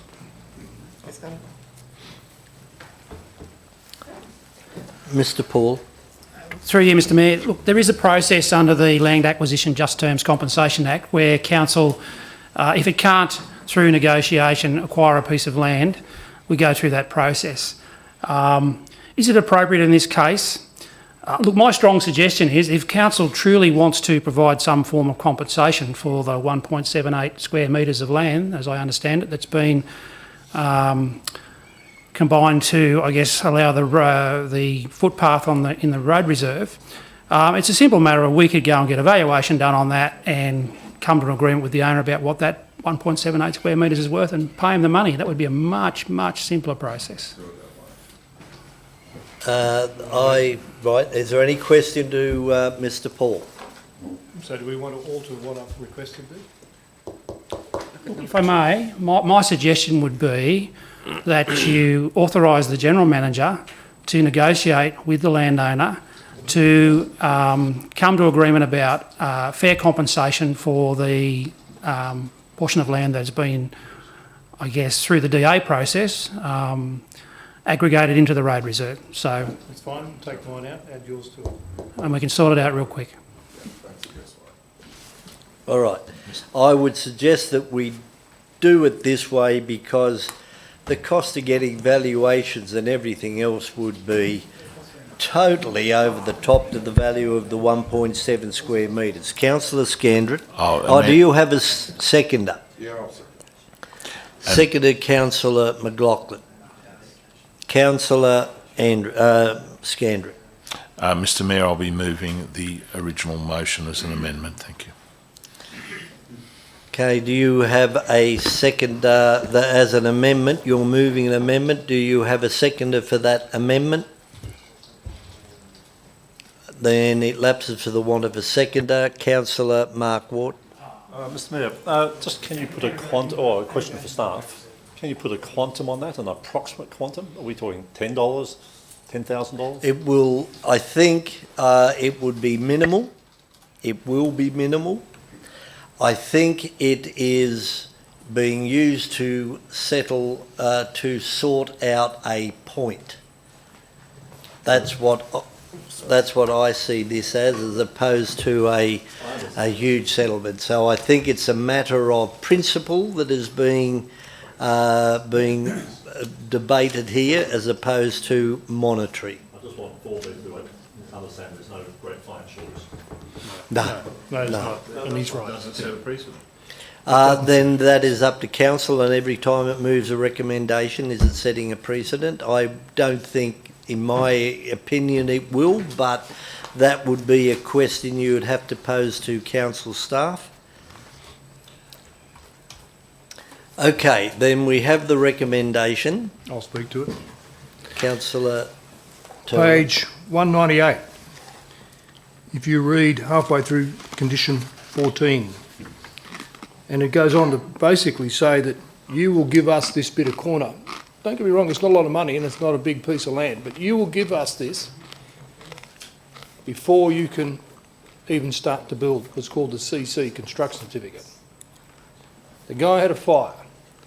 Took him 18 months to get through the process at DA. He consolidated other allotments to make it work. He changed council's exit and entry and exit, a benefit to the community, a big plus. The corner had a power pole on it. And what had happened was, that power pole then, Councillor Turner, that power please. pole then cost him $60,000 because the power pole became part of the road reserve, not his property, which then fed into his property. He's paid a lot of money for that one little corner. But the principle is, if you want something, you should pay for it. But to say after 2 years after a devastating fire that knocked him, and he changed the development from left to right to suit all the requirements of council, but to say you will give us this before you get that, the occupation, the construction certificate. What should have happened, at occupation stage he had to do it. Because he had no chance to challenge it in any form, because the DA said you will do it or you can't start to build after 2 years of a devastating fire. That is what I'm getting at. The money compensation here will be not much, but it's the way we treat our residents, how we treat the people. That's all it is. It shouldn't be, you will give us that before you start to build. And legally they might be able to do it, but morally it's not right. Thank you, Councillor Turland. Councillor Scan. Mr Mayor, just first before I speak, I was moving the recommendation as an amendment, which is that this report is submitted. In other words, I was just noting it off. Thank you. Okay, now I'd like to speak. And Councillor Turland, a bit rich coming from you, how we look after treat our residents. The way you treat people at times is less than grand. Less than grand, in my opinion. Anyway. You did it before in the previous item. You go for your life with an apology. You threatened a code of conduct on me. Sit down, please. Both resume your seat. When one councillor is speaking, unless it is a point of order and it can be proved, you must resume your seat. Councillor Scandrett. Thank you, Mr Mayor. We do have a policy about bullying in this chamber, and you, Councillor Turland, do that in my opinion, you did that by doing that on the Collarvale matter and threatening a code of conduct. It's on the tape. You threatened it. So that's bullying. Now, on this matter, all I want to say is I'm going to vote for this now because I've got the information I wanted, and in our bottom drawer somewhere is the bike and walking plans, which involve... To the Chair, please. Thank you. I'm looking at other councillors. Yes, I know. Yes. Which need enacting. So now we've got a missing piece of the puzzle. We can get going with this cycle walk path through town. Thank you, Councillor Scandrett. Councillor... Thank you, Mr Mayor. They have Mark amended the motion to my satisfaction. Right. Right, that's a... so we're happy with that? Then I'll put it. All in favour? Against? Carried. 12.4, Heritage Assessment of Welby Park Manor, 28 Hume Highway, I'll Welby. move option 2. We've had a public forum. I think it would be fair to have planning staff to introduce this. I'll move option 2. Mr. Pepping. Okay, can I just wait, please? I'm not taking any. Thank you, Mr. Mayor. The purpose of this report is to bring back to Council the proposed heritage listing of Welby Park Manor at 28 Old Hume Highway, Welby. This matter was first reported to Council on the 12th of June 2019, where it was recommended to proceed with planning proposal to heritage list the property. Council, however, resolved that it be deferred for 6 months until more information is furnished by the owner of the property, outlining the history of the property and providing an assessment of the building alterations and providing an assessment of the trees and their significance and health. So Council staff allowed the owner of the property to submit a report, and you heard from the owner earlier today for reasons why that couldn't be honoured. This report, therefore, is bringing back to Council in accordance with the resolution, be deferred for 6 months. The report recommends exactly what was recommended back in June 2019. Happy to take questions. Questions to Mr. Pepping? Yes, I've got one. Councillor Scandrett. Yes. Mr. Pepping, is it correct what the owner of the property said today, that our staff, and I include the Heritage Advisor, have not been within the property nor the house? Through the Chair, I can't speak for whether or not they have or not, as they don't report to me. And had I known that question or that suggestion may have come up, I would have certainly have checked with the staff beforehand, but I can't answer that question. Well, it'd be normal practice, wouldn't it? Yep. Thank you. Now, I have one, and I have great sympathy in relation to, and I've asked it before, so it's a bit of a Dorothy Dixer. The radiata pines that are on the premise, to me, they are now heritage listed. Is that correct? No, they're not heritage listed because there's been no resolution of Council to proceed. No, so right. They are part of the listing, which is the house and gardens, and therefore the vegetation forms part of that proposed heritage listing. It doesn't mean that, you know, depending on the state or condition of a group of trees or an individual tree, that it can't be removed in the future. But as a collection of trees, vegetation with the house, that's what contributes to the heritage significance of the property. Okay. So the question is, if this resolution is passed tonight, will the owners then be permitted, if they wish, to remove those radiatas, and there must be a dozen of them, I suppose, or will they then have to go through a process? So through the chair, the process will, once the property is heritage listed, to remove vegetation will require a development application to be lodged and determined by council.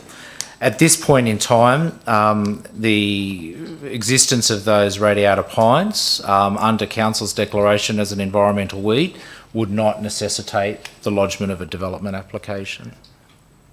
Okay, so they can, even if the resolution is passed tonight, until it is, they can remove it under our. Yep. So the process from here, if council was to pass this tonight, a formal planning proposal will go to the Department of Planning. If they then issue a gateway determination, it comes back to council, and then we put it on public exhibition for a period of 28 days. It's from that commencement of that exhibition period that it becomes a draft heritage item, in which case the provisions under section 5.10 of the local environmental plan would come into play as a draft planning instrument under the assessment of 4.15 of the Act. Yeah, well, I'll finish mine, so I got in first there. Councillor Turlin, do you have a question? No, I'm going to move. Okay, question of Councillor McLaughlin will have his light. If this doesn't go forward tonight, through you to Mr Pepping, a subdivision of, is it 400 square metres? Is that 700, was that? I think from memory there was a proposed subdivision application. By a subdivision, is that correct? I think, I could be corrected, but about 13 allotments of around 700 square metres. The main house that's in existence... No, I said I could be corrected. Sorry. So the main house would be on a much larger allotment, and it was the allotments fronting onto the old Hume Highway and around. Do you know how many allotments we're looking at? Look, I don't know for sure. There was a... I might have to ask Mr Wilton. Do you remember how many lots were proposed? Yeah, 3 or 4 lots, sorry. I thought it was 13, but 3 or 4 lots. So the curtilage of the house will be compromised. Thank you. So. Okay, question, Councillor Scandrett. Thank you, Mr Mayor. Just on page 202, it says, at the time of writing, halfway down the page, council records do not indicate that any approvals granted for the removal of these trees, which I understand to be the radiata pines again. Can we just get a definitive answer once and for all here? So those trees can be removed in these zones. Is that correct? Through the chair, yes, at this very point in time, yes, radiata pines can be removed without a DA, but it was not only radiata pines that were removed. There is an understanding that were other trees also removed, and that matter is being investigated. The radiata component, yes, in any zone. Yes. Okay, no other questions? I've already done that, Mr Mayor. I thought I... What's yours? No, Councillor McLaughlin. Well, I'll move option 1. Yeah, you didn't put your light back on. I thought you withdrew. I'll move option 1, Mr Mayor. No, then I'm going to hand back to Councillor Turlin because he made that comment. Well, you can second it if you wish. I'm not sure what you're going to do. No, Councillor, certainly. okay, Councillor Turlin, you have the floor. What are you moving?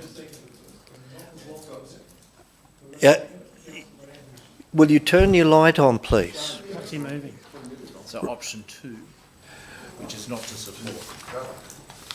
And you're moving what, Councillor Turlin? Option 2.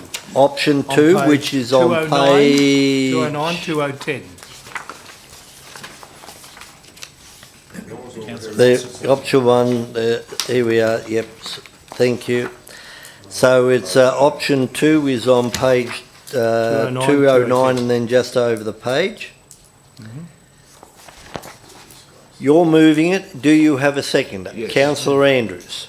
With one Councillor Turland, you have the right to speak.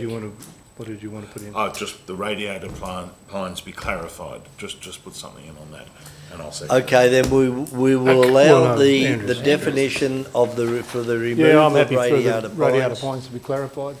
It's only just playing with. Yeah. No, I know it doesn't. That's it. It doesn't. I get it. Look, we've heard from the owners of the property, clearly. that the 6 months period, I mean, when it came here last time, he found out because somebody rang him and told him it was coming up. That's how he found out. His wife was working in the hospital. She couldn't turn up that night. And we also know from what the applicant has said, well, not the applicant, I suppose the owner of the property has said, she employed a person who then changed their mind and said, we can't work for you after the period. So what we've got is a development, not a development, we have a property that we are going to tie up. It hasn't been part of the state document in relation to a heritage item. It has now come along. It's now come along to be a heritage item. We also understand from the owners of the property, and they would know if somebody's been through the property because they've got to open the door, and they haven't. So we've got an assessment from an officer here in council that's done a drive-by. Firstly, they're not allowed on the property without the approval of the owner. Oh, Mr Mayor, sorry. That's subjective. Sorry, point of order. We don't know if that's correct. Sorry. Okay, then you can correct that when you speak. And I suggest that unless to councils, this is recorded, and may I ask all councillors to make sure if you... I don't know, Councillor Turnbull. Neither do I. I'm relying upon okay. the applicant. Then I think the comment the should be we don't know for certain or whatever, because Google. So I just ask that you choose your words carefully, because people's reputation in both sides are being recorded, and as just been pointed out, that then is a breach of code of conduct. So it's not just aimed at you, Councillor Turlett. I'm just putting it right across everybody, that making statements which could be defamatory is not permissible in the chamber. I'm relying upon the owner's statement. If somebody has to open the door, it's got to be the owner. I'm not relying upon a statement, and I'm not accusing a staff member at all. I'm relying on the owner's statement. Well, that's good. Clear. That's good. And that's what I was getting at. But notwithstanding that fact, this property has been here for a long time, and now we go, oh, by the way, we think it's now got some heritage requirement. We had 20 years to put it in, listed in the LEP if we wanted. And only when the owners of the property, who have every right to do under the zoning, to bring it to council with the possibility of a subdivision, 3 lots across the front, and maybe some more up the back, whatever it is. Around, if you look at the plan, they're all 1,000 square metre lots right through those places, and there's been subdivision off this particular land. You can see along the street that takes you into the RMS, you can see there's been a lot taken off there, and probably quite a few lots over the years, quite a few, on 203. So, you own a bit of land, got a nice house on it, got a few old stones on it, a few old trees that we can pull down if they want, and now we go, well, we think somebody might have done some architecture there. It's a dog's breakfast. You shouldn't do this to people. It's their house. Put the position if you owned that house, Councillor McLaughlin. No, Councillor Turlett, please, Well, no, please. The issue is, this is how you should treat everybody, is how you, if you owned it. I know, but please leave personal names out. Councillor McLaughlin. Thank you, Mr Mayor. Look, councillors. Sorry. Look, I would have been happy to give the owner objector a bit more time. When that came last time, 6 months were given. Now we heard all the excuses. What are you doing? Are you no, moving an amendment? I'm speaking against.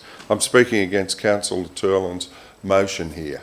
Okay, I'm speaking against it. Right. I'm able to do that. Oh, first? yeah. Okay. I didn't know if you Okay. were going to move an amendment or whatever else you were doing. That's all. Well, I would like to move, when I finish this, I might move option 1, but I'm of a mind. No, you've got to do it now. Otherwise, you're speaking against the motion. Yeah, I am speaking against the motion. Well, then, but you've got to move an amendment If you're going to move an amendment, you can't finish speaking, then move an amendment. You've got to move the amendment, then speak to it. Okay, all right. Or against it. Well, I'll speak against this motion then. And if it goes down, then I will... Okay. Then you will foreshadowing a notice, a motion arising, and that will be the recommendation. Sure. That's what you're moving. I was very disappointed in the owner aspersions on council staff. Believe me, our council staff, I think, do a pretty good job, and I was very disappointed to hear that. My understanding is this was triggered, Mr Mayor, by a subdivision. Okay? A subdivision to cut up this block. Now, if you look at the report and you have a look at this, this has been cut up and cut up many, many times over the years. So somehow, as Councillor Turner says, slipped through for 20 years, it slipped through that hasn't been on our radar, or it has been on our radar, but this triggered us to think, well, we'll lose this property if we allow it to get cut up again. Slicing the cheese so many times. So you've only got to look at the report that's done by Linda Emery, who was an eminent person with regard to this. Now, the owners have had ample opportunity, and I'm happy to give them more time if they can come back and furnish some information. But that hasn't happened.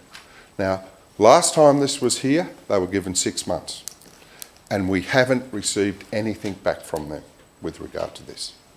Haven't heard anything. They've told us they've engaged someone and decided halfway through or something. Now, if they need more time, I'd be happy to see them have more time.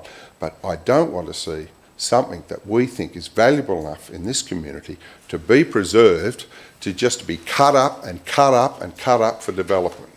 Now, we have to set a standard.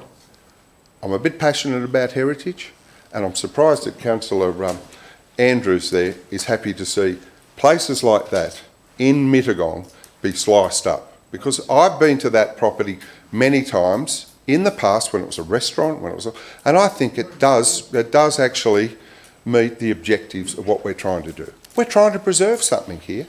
It's been cut up, it's been sliced up, and I think when the owners bought this property, they should have been told that it was on our radar to list it as a heritage item. And I think that was always on the books. I might be wrong, but I think that's on the books. So they should have been aware, as Councillor Turner said, if it's your property, you should be aware when you go in and you get your 457 certificate that we have put this with a tick that we want to see it heritage listed. We don't want to see it cut up. We don't want to see it destroyed. So I'm asking councillors tonight to not support this. Thank you, Councillor. Councillor Scandrett. Yes, Mr Mayor, and I do read in that report that it was a restaurant on a number of occasions and tea rooms and the like. Councillor Turner, just procedurally, I was going to add something like that council confirms that all radiator pines are environmental weed and can be removed without consent. Yep, happy. Okay, Mr read that says again? it does not have to be in there, Yeah. but if you want it in there, it can be added. I think as it needs point clarification that it confirms that all radiator pines are an environmental weed and can be removed without consent. 2. I don't even think you need to put environmental weed. All Well, that's what we radiator just pines heard, can so be there it is. removed without council consent. My concern principally here is that the property, allegedly, according to the owner, has not been inspected. We've done whatever this inspection has been done externally. So, It has been. It's been correct. I'm sorry, I have the floor, I think. No, if you've made if you've made an incorrect statement, then I will have it clarified. Thank you. Through the chair, I can confirm that the Council's Heritage Office has been on site because the photographs attached to the inventory, in attachment 1, say that the images are taken by her. Yes, not inside the property, not inside the building, sorry. The heritage isn't about the inside of the property. Well, it's it about clearly the talks outside. about that. Thank you. We are not having a debate between staff. Okay, I'm speaking here, and I'm saying that the style of architecture which is being argued here strongly, and that may be for another day, includes internal features, right? And when it was a tea rooms and a restaurant and so on, those internal features may have been changed or whatever. And if only a percentage of the building is the original building and the styles have evolved over the time, then I think it's absolutely essential to ask for permission to inspect the interior of the building as part of that heritage report. So accordingly, I'm supporting Councillor Turlin. Thank you. Councillor Andrews. Thank you, Mr Mayor. Councillor McLaughlin, I'm wondering why. A couple of things worry me. Certainly listening to the, forgive me, I've forgotten the lady's name, the owner, speaking earlier. She was quite passionate or slightly emotional about the fact that, and she stated that the relevant member of staff hasn't entered the building. That's still ringing in my ears then. If that's the case, if we go away from here tonight and approve this as a heritage listed property and we find out that she hasn't been inside the property, I'd be very annoyed. So I really feel strongly about that. That's the reason I'm supporting it. Add-ons were mentioned. I can vouch for this property has been used for commercial activities several times, several different activities over the years. My belief is that's definitely compromising the heritage value of it. These people, our staff should have been inside the building. They may have, Mr Mayor, but we don't know that. I don't. And also, once again, we're fooling around with people's lives here and their livelihood. These people own the building. We seem to take the rights of them away for wrong reasons. So I support Councillor Turlin's motion. I'm just wondering whether this has raised more questions than it's answered tonight, whether we should be looking at deferring and getting a few clarification. Councillor Nelson. Yeah, that's not a bad idea, Mr Mayor, because I was getting up to vote against this motion. Council inspected this site, and as the Councillor McLaughlin said, the heritage listing, which we have a number of properties that we've got on the books that need to be heritage listed, but we don't do that because that creates more problems than it is. But because this person wanted to turn it into 700 lot subdivisions, then that created the issue for a heritage listing. Now, you're probably right. Let's defer it, get a little bit more clarification, and because otherwise I'm voting for this to be heritage listed. Yeah, maybe a deferral, and because happy to move that, Mr Mayor, and give the opportunity for the owners to come back with some. Yeah, if I get a seconder. Yeah, thank you. Happy to defer it. Yeah, well, look, I'll support it. We are playing with people's lives, so to speak, not literally, but their investment and their home and whatever. And I think for us to make a decision tonight and hearing the questions that have been raised, as opposed to the answers that have been given, the accusations that have been made, which are detrimental both ways. I think it would be prudent if we did defer it, just to give us and get a briefing session with councillors. Yes. We've had a look at the site. Yeah. We haven't been through it. I'm not a qualified heritage architect or have that knowledge to determine, but I would like to. I don't want to make a decision on this tonight. Yeah. Can I speak to that, Mr Mayor? Yeah. Yeah. Look, I think that's prudent, and I was thinking about that, and I was a bit slow off the mark to get my recommendation in, so I couldn't recommend the formal recommendation number one. But I think this is prudent. If the owners of this property want to come back with some more information, and I mean, our people have looked at it and they said a lot of the stuff that was put forward before about its age was not correct, and that was checked out by Linda Emery, who works at the Family and History Society in Mittagong, who's gone to a lot of trouble. She's very eminent in this. And no, that's a fact. She's in the report. Her name is on the report. Yeah, she has looked at the report. She is mentioned, so she is in the report. So I think to take someone like Linda Emery, who's looked at this, and just hear someone that's got a vested interest say it's all wrong, I think we've got to take a breath here, Mr Mayor, and have a listen to our staff, have an information session, and get the facts on the ground with regard to this. And believe me, I understand that this, if it does get interim heritage order, would come back to council for us to make a determination. Am I correct on that? Yes. So it's not as if you're throwing the baby out with the bathwater here. You've got another opportunity. But councillors, please vote for this to give us a bit of certainty that we're going to preserve those things that are worth preserving. And our staff think this is worth preserving. And as you said, Councillor Nelson, you're correct. There is a whole list of houses that we don't heritage list, but they are on our register to be listed. And this was one of them. And I think it's probably, I don't know why, when people go to buy one of these properties, they don't get notified. Maybe we can find out about that. But they don't get notified that it is a heritage. If it's on a heritage register, then they know that when they buy it. So rather than seeing this cut up for a subdivision, Mr Mayor, I think this is a prudent way that we have a bit of time. We give the owners the opportunity now. They said they couldn't do it in the time. Well, give them 3 or 4 months to come back with something if they want to challenge what our planning and our heritage people have said. Thanks, Mr Mayor. Okay, so Councillor Turlin, your right of reply. Do you want to speak first? No, I've said my bit. Okay.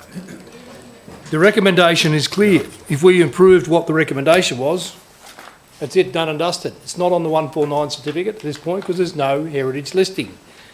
It clearly says in item 2 of the recommendation, which says amendment to the lot size, which is allowed at the moment, please, Councillor McLaughlin.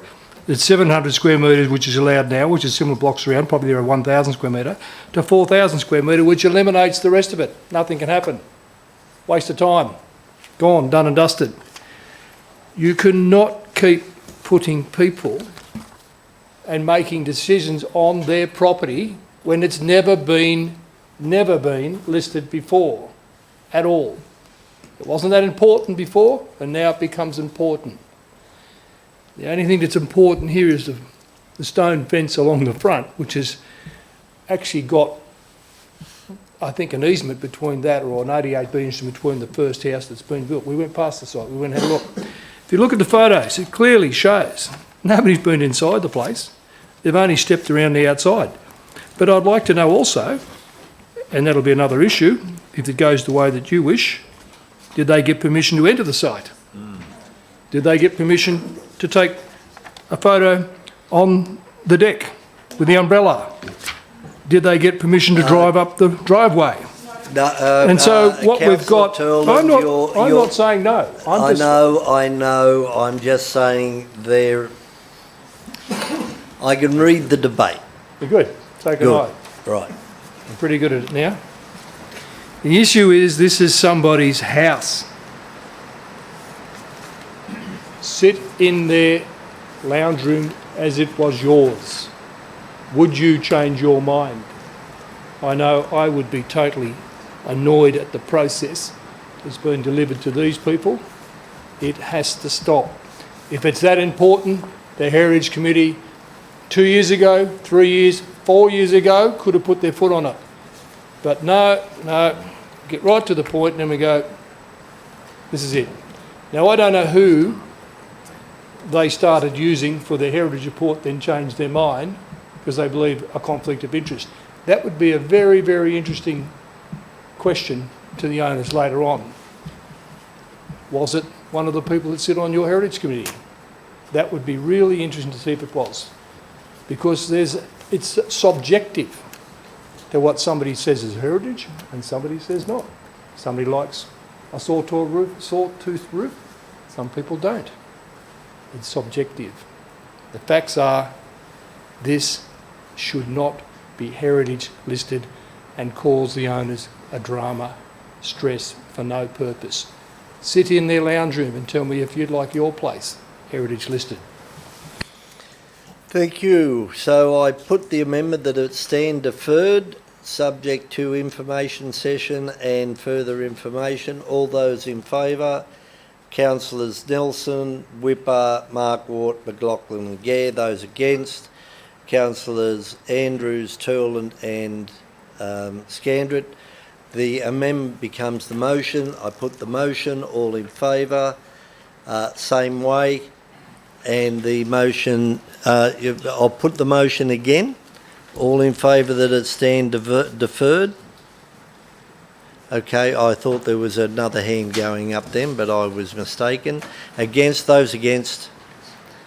Councillors Andrews, same way.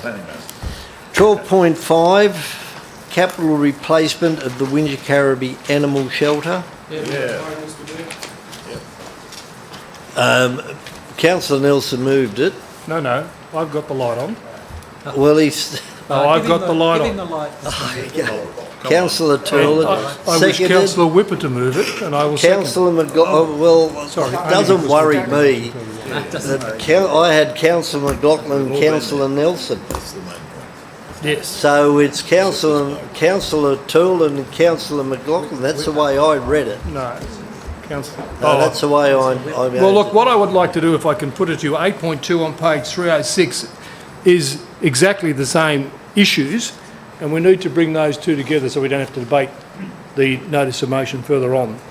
And hence the reason why I say Councillor Whipper moved that and put the proposal of the notice of motion, and I did the second. And the reason why we did that is because we didn't know this report was coming forward at all. So we didn't need to put it in if we knew.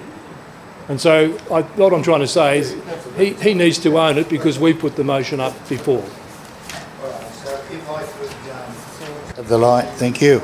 So there is a notice of motion that's been put forward. So I'm suggesting that we bring that motion and add it to point number 1. I believe Ms Richardson has a copy of that there. So it would be, the recommendation would be point 1 as written on page 234. And then the motion from the notice of motion, which would be then points 2 through to 7.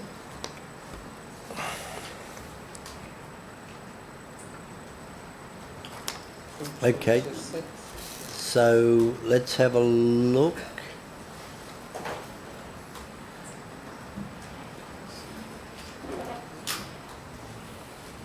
Oh, I don't think that's 7 or 2 or 3. Yeah.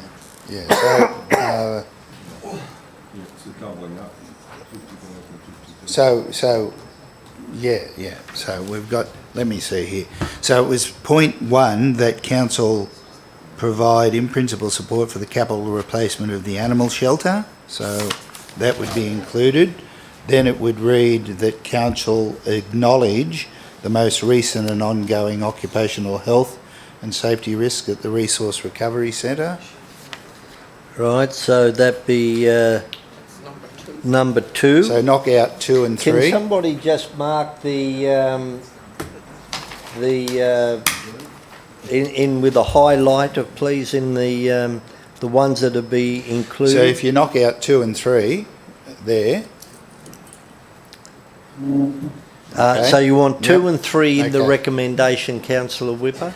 So that reads right now. So point 2 would be council acknowledge the most recent and ongoing occupational health safety risk. Point 3, the council also acknowledge that the conditions at the animal shelter have been compromised for some time and opposing increasing health and safety issues for staff, animals and volunteers. Point 4, that council allocate 50k to enable preliminary concept plans to be prepared and the location of appropriate land to be identified for the purposes of constructing a modern, fit-for-purpose and standalone animal shelter. Point 5, that a report be brought back to the first meeting of April 2020, along with identified funding sources for the relocation and construction of a new animal shelter. And point 6, that due to the lack of clarity in the New South Wales Animal Welfare Code of Practice number 5, dogs and cats and animal boarding establishments, council also develop guidelines to protect animals from impacts of extreme weather conditions. So that would be the motion. Right, so that's it. So Councillor Turlin, you're seconding that, are you? Now, the 50K is you're going to have to word that the same as council from the 2019-20 financial year. Okay. So it'll have to go, it's got to go to the Finance Committee. Okay. So, Could we, councillors, could I just make a comment? Sure. Could number 4 read that where are you, Barry? That it deals, that we deal with, we find a funding source in the March? Where are you? Look, through you, Mr Chair, look, Council's got a standing position that all matters where there is a financial ask in a recommendation that it be referred to the Finance Committee. At the end of the day, if it's the Council's will to find the money, we'll find the money. But it would be preferable if it was worded that way, because what that does there tonight actually says our budget is now in deficit. can we move, So if you put want to- 3, If you want to change the wording... take out 4 and put in 3. That's the correct wording. No, all we need to do is just change the wording to that we Further can... request for the $50,000 to Council's Finance Committee. Yeah, well, that's where it'll come, that's where it'll do. Yeah. And that the report will still come back in April? Yeah, yes. I Okay. don't think so, because we're So doing we'll till get March. the wording sorted. Right. It's going to be 50,000 allocated. It will go to the Finance Committee for consideration, and it'll get on with it. Okay. You're right. You can speak to Councillor Whipper. Thank you, Mr Mayor.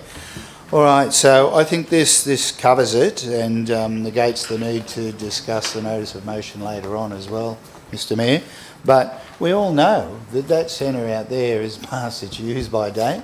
The way not only the animals, the conditions that the animals are living in, but the staff as well. It's definitely an occupational health and safety issue. There's no doubt about that.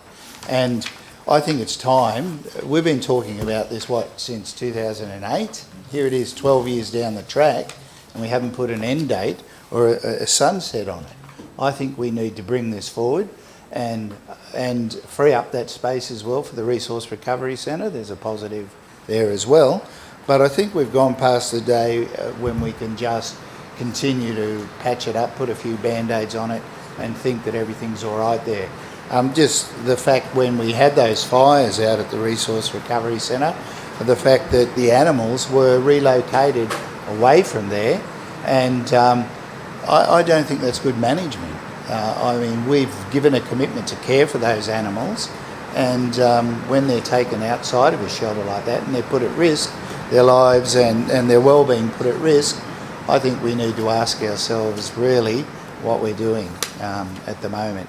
Now, I believe there's a sense that we need to get out of there, have a standalone facility, to make it a modern, fit-for-purpose animal shelter, and to also use that opportunity to increase our rehoming programs and our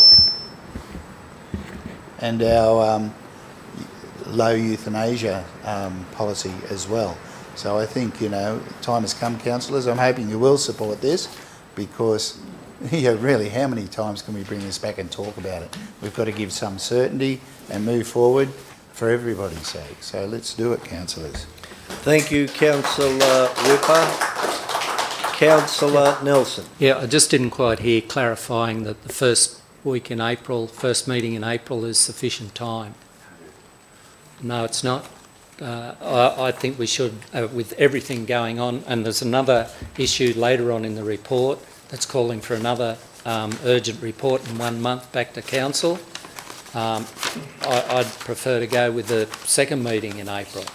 I know it's important, I appreciate that, but the staff are under the pump at the moment. What's staff's recommendation? Recommendation from staff in what would be an appropriate time? How long it would take to find a location? Look, Councillors, being very frank, the challenge for me is that we don't have a site. I don't know what scale or type of amenities that Council is proposing. My suggestion would be that a preliminary report which I guess tries to identify potentially where a site might be, the type and scale of facility that you're talking about building, because then we need to go away and do some more due diligence on that and actually understand what's that going to cost. Do we have to buy land?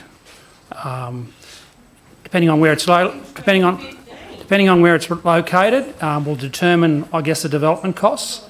So there are a lot of unknowns in this. Now, at the end of the day, if council staff are directed to bring back a report, it will be, I can tell you, a very conservative report. In other words, it's going to have a lot of padding in it in terms of the budget, because I end up being handed this as a project, and I'm going to make sure that there's enough built into that project for me to do that when I don't know what the project is.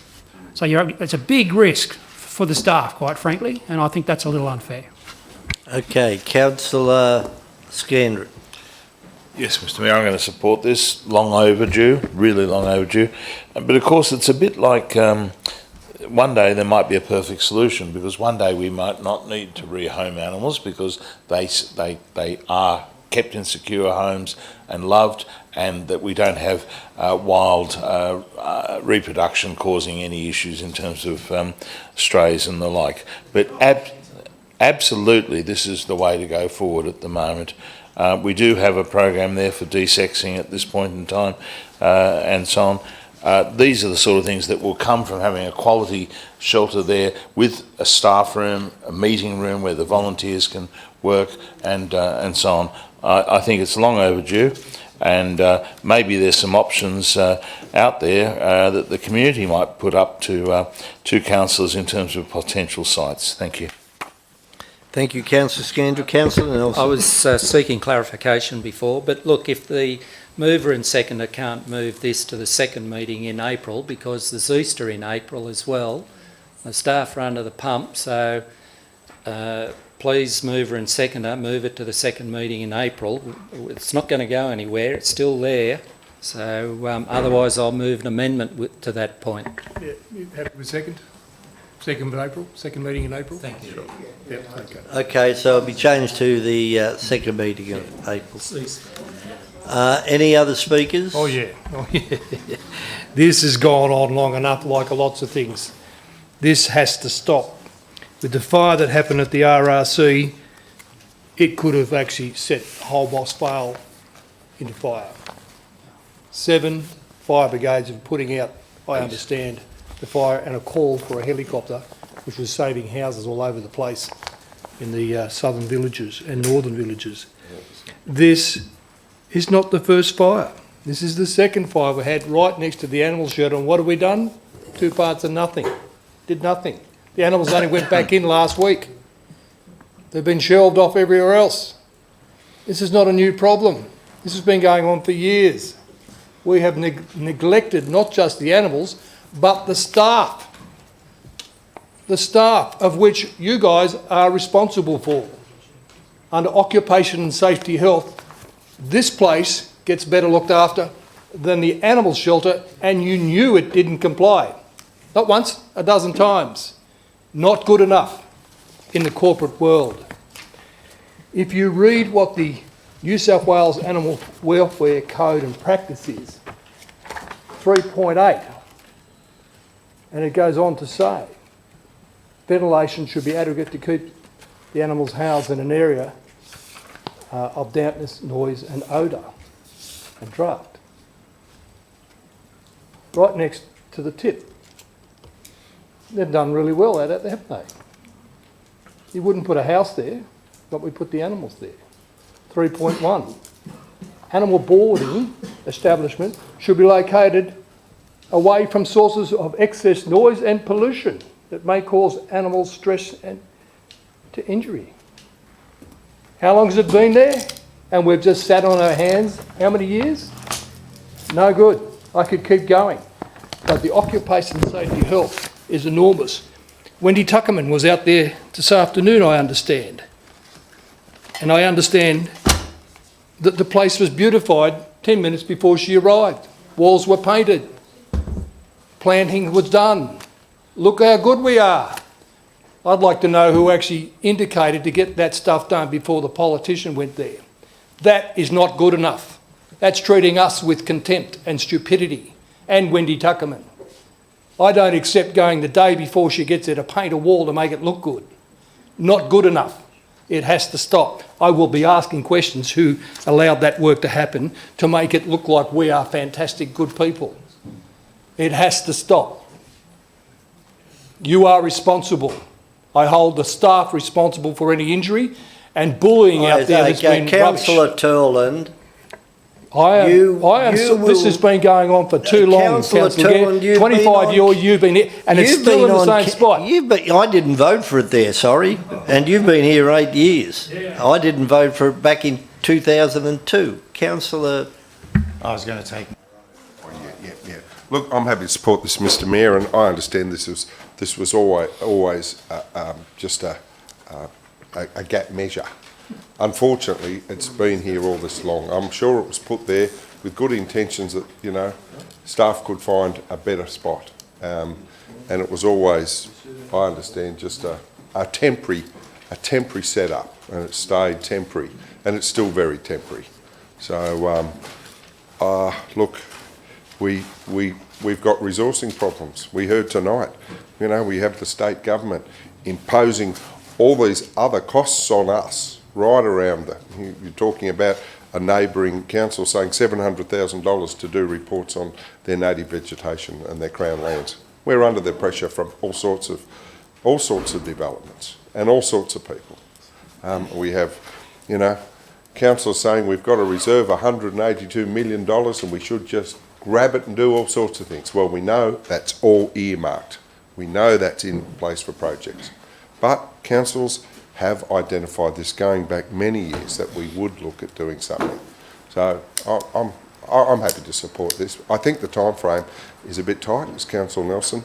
Hearing from our Deputy General Manager, I don't think we need to get something that's all airy-fairy. Let's give them a bit of time. Let's get something more substantial and concrete about, you know, where we might go, rather than something pull something as, you know, Councillor Halstead likes to go, pull a figure out of the air and say that's what it's going to be. I think we need a bit more time on this. So I'm happy to support it, but I just think the time frame's a bit short. Okay, before your right of reply, I had a little bit to do with this report because I started talking to staff about this at the middle of last year, trying to identify land so it could be brought back. I think it's very unfair that some comments have been made in this chamber. We all know it's inadequate. We all know that we need a better facility, and we have looked at other areas. The biggest commitment is funds. That's the commitment. Now, it's no good bringing reports back to council unless council has the will to action them. And the actioning of this is going to require the finding of $3-4 million, maybe more, up, because we don't have any land. Doesn't matter where we go, we do not seem to have land, and I believe with the Friends of the Wingecarribee Animal Shelter, it's the best place is Moss Vale. Okay, well, we'll have to look at that. But we're going to have to make a commitment, and that commitment is many millions of dollars. So it's, and there may be other projects. I mean, when I was out there on the fire on that day, that there was, I think there were 8 apparatuses there to put it out. And it took weeks to put out, and then of course there's OH&S issues with the staff who are working out there. So I'll support it because I've had a look around for land in the meantime. So when it comes back, council, and the thing is, we're running at the end of our term. You know, it's you want to commit $5, $6, $7 million. Then that be it, so be it. But there is going to be pressures on other projects. there are funds that may become available in 12 months or a couple of years through sale of land, and I'll support asset for asset. But something else is going to give. But I think we have been talking about the animal shelter relocation for too long, and hoping that the Band-Aid solution will hold out. Well, after that fire out there on the day when the GM and myself were there, it is the time's come. And that's why this report is one of the reasons the report is here. So we will see what happens when it comes back, and council has to make a solid commitment. Councillor Whipper. So this is the beginning of that commitment, Mr Mayor. For 3 terms of council, we've been dealing with this. I mean, when this was relocated from Bowral, initially out to the Resource Recovery Centre, it was because we never had any other options, and it was a better alternative than what was happening to the animals of the day.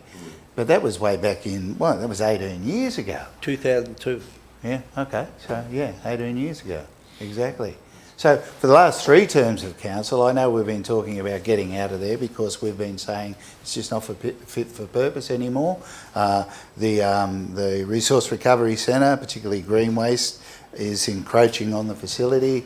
We had the vertical compost unit that was letting out some horrible stench and putting the workers at risk, their safety. So all these years, you know, one could say that we as an employer have a responsibility to our staff to look after work health and safety. That takes aside, you know, the fact that we've got a duty of care to our neglected animals as well. We've got a big responsibility. Now, we've worked really hard over those 20 years that I've been on council to look at euthanasia to try and, you know, better the stay of those animals. Without the support of the volunteers, FOAS and the other volunteers, you know, we wouldn't be anywhere near as advanced we are at the moment. We have to do better. We've got that responsibility. So, look, I believe the staff can do it. We've got a lot of faith in our staff, and we know the hammer's down and we want this to happen. I don't want to be here in another 4 years, 8 years, whatever, saying, oh, yeah.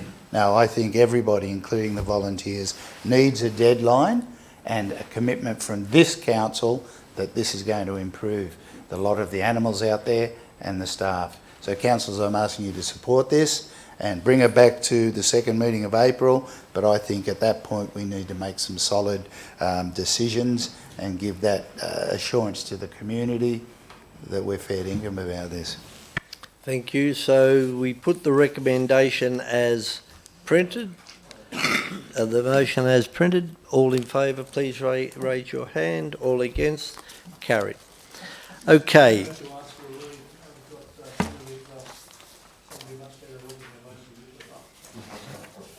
Well, you know, speak for yourself, Councillor Tell. Now, councillors, it is 7:20. We still have a long way to go. We have to go for an extension of time at 7:30. So, and more than that, we finish our live streaming. So we'll see how we go, and then I'll be suggesting we come back at another time.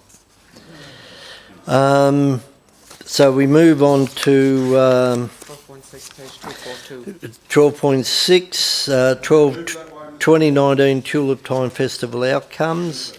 Move Councillor McLaughlin, seconded Councillor Whipper. Any discussion? Just to quickly say, Mr Mayor, I note in the report it's nice to see that those residents that have supported Tulip Time over the years, in particular Robin Carricash, who's been a volunteer and organised the greeters that's gone on for years and makes a real difference for visitation to the gardens. And I'd just like to acknowledge, she is in the report, I'd just like to acknowledge. Thanks, Mr Mayor. Thank you. Put it. All in favour? Against? Carried. 15.1. Move petition be received. 12.8. Hang on. 12.8. Oh, gee, I skipped 2, did I? 12.7. Yeah, 12.7, request for refund of development fees by Returned and Services Barrel Sub-Branch. Move Councillor McLaughlin, seconded Councillor Scandrett. Any discussion? Put it. All in favour? Against? Carried. 12.8, 2020 National Assembly. And Councillor McLaughlin as alternate if one can't make it. Okay, Councillor Scandrett. Mr Mayor, in the debate earlier, I said very clearly that we've got to take the climate emergency matter to ALGA. We need to, probably not now, but to... No, but that's the whole point, Councillor McLaughlin. We need to go there in unity with all the other councils and start sending a message up the line. Thank you. Yes. Yeah, there was a... I'm just... I think you're just listening to the conversation. I think you're mixing the emergencies. You're talking about the climate emergency, and you're talking about the investigation into the bushfire. So no, I'm talking about the fact we've declared a climate emergency in the Wingecarribee should be one of the, probably the prime motion that we take to ALGA. Thank you. So just so you're aware, Councillor Scandrett, there was the climate emergency was carried at the local government conference back in November. Okay, well, I'm just telling you, and if anybody wants to do a draft motion, then you're welcome to do so. Okay. Put the motion. All in favour? Against? Carried. 16.1. Minutes of... well, let me read it because we're live streaming. Minutes of the Heritage Advice... 15.1. Oh, what have I done? It's just... 12.8, 15. I haven't got a 15. Oh, yes, I have. It wasn't marked. Petition 40 Sir James Fairfax Circuit to be received. Move Councillor Nelson, seconded Councillor Andrews. Put it. All in favour? Against? Carried. 16.1 now. Minutes of the Heritage Advisory Committee held on Thursday the 12th of December. Move Councillor McLaughlin, seconded Councillor Nelson. Any discussion? Put it. All in favour? Against? Carried.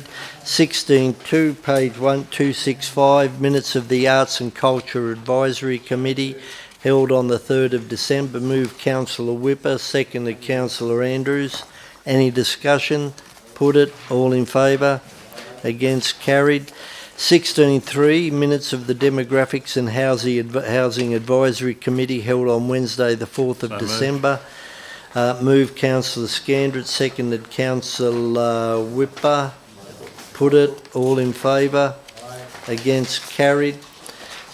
Moving over to 16.4, page 284, minutes of the Audit Risk and Improvement Advisory Committee held on Friday the 15th of November. Move Councillor Nelson, seconded Councillor Whipper. Is there any discussion? Put it. All in favour? Against? Carried. Questions with notice planning for emergency events. Councillor Mark Ward. 304.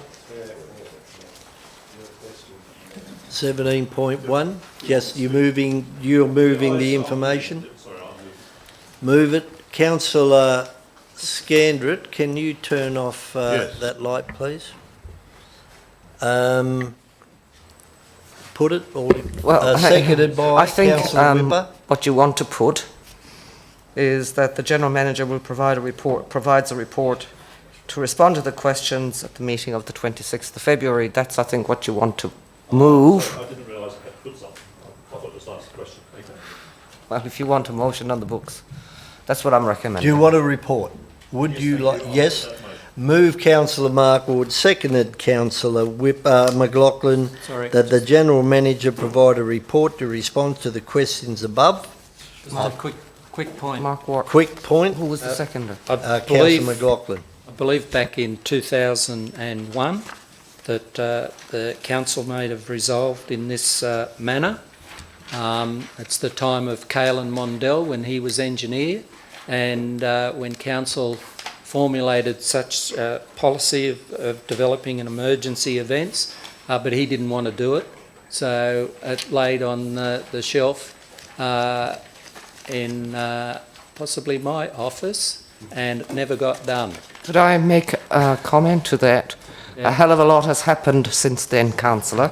That's right. So thank you. I'll wait for your report. Good. Okay, so I put it all in favour. Left. Put it all in favour, against, carried. We've done the 18.1. We move over to the Resource Recovery Centre. Well, we've covered that. So what we're going to, can I ask that that one be noted? Move Councillor Whipper and seconded Councillor McLaughlin that it be noted.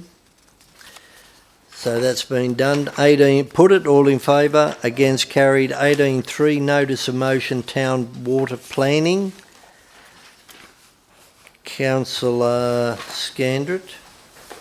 Thank you, Mr Mayor. I hope I have a seconder for this so we can discuss something as great interest to people who've just been through a terrible time. Have I got a seconder? Thank you, Councillor Whipper. Mr Mayor, some years ago...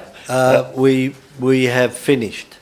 We have finished. My suggestion is that that somebody move that the motions that are on the motions that haven't been debated be brought back to the meeting of the 26th of February, seconded Councillor Scandrett.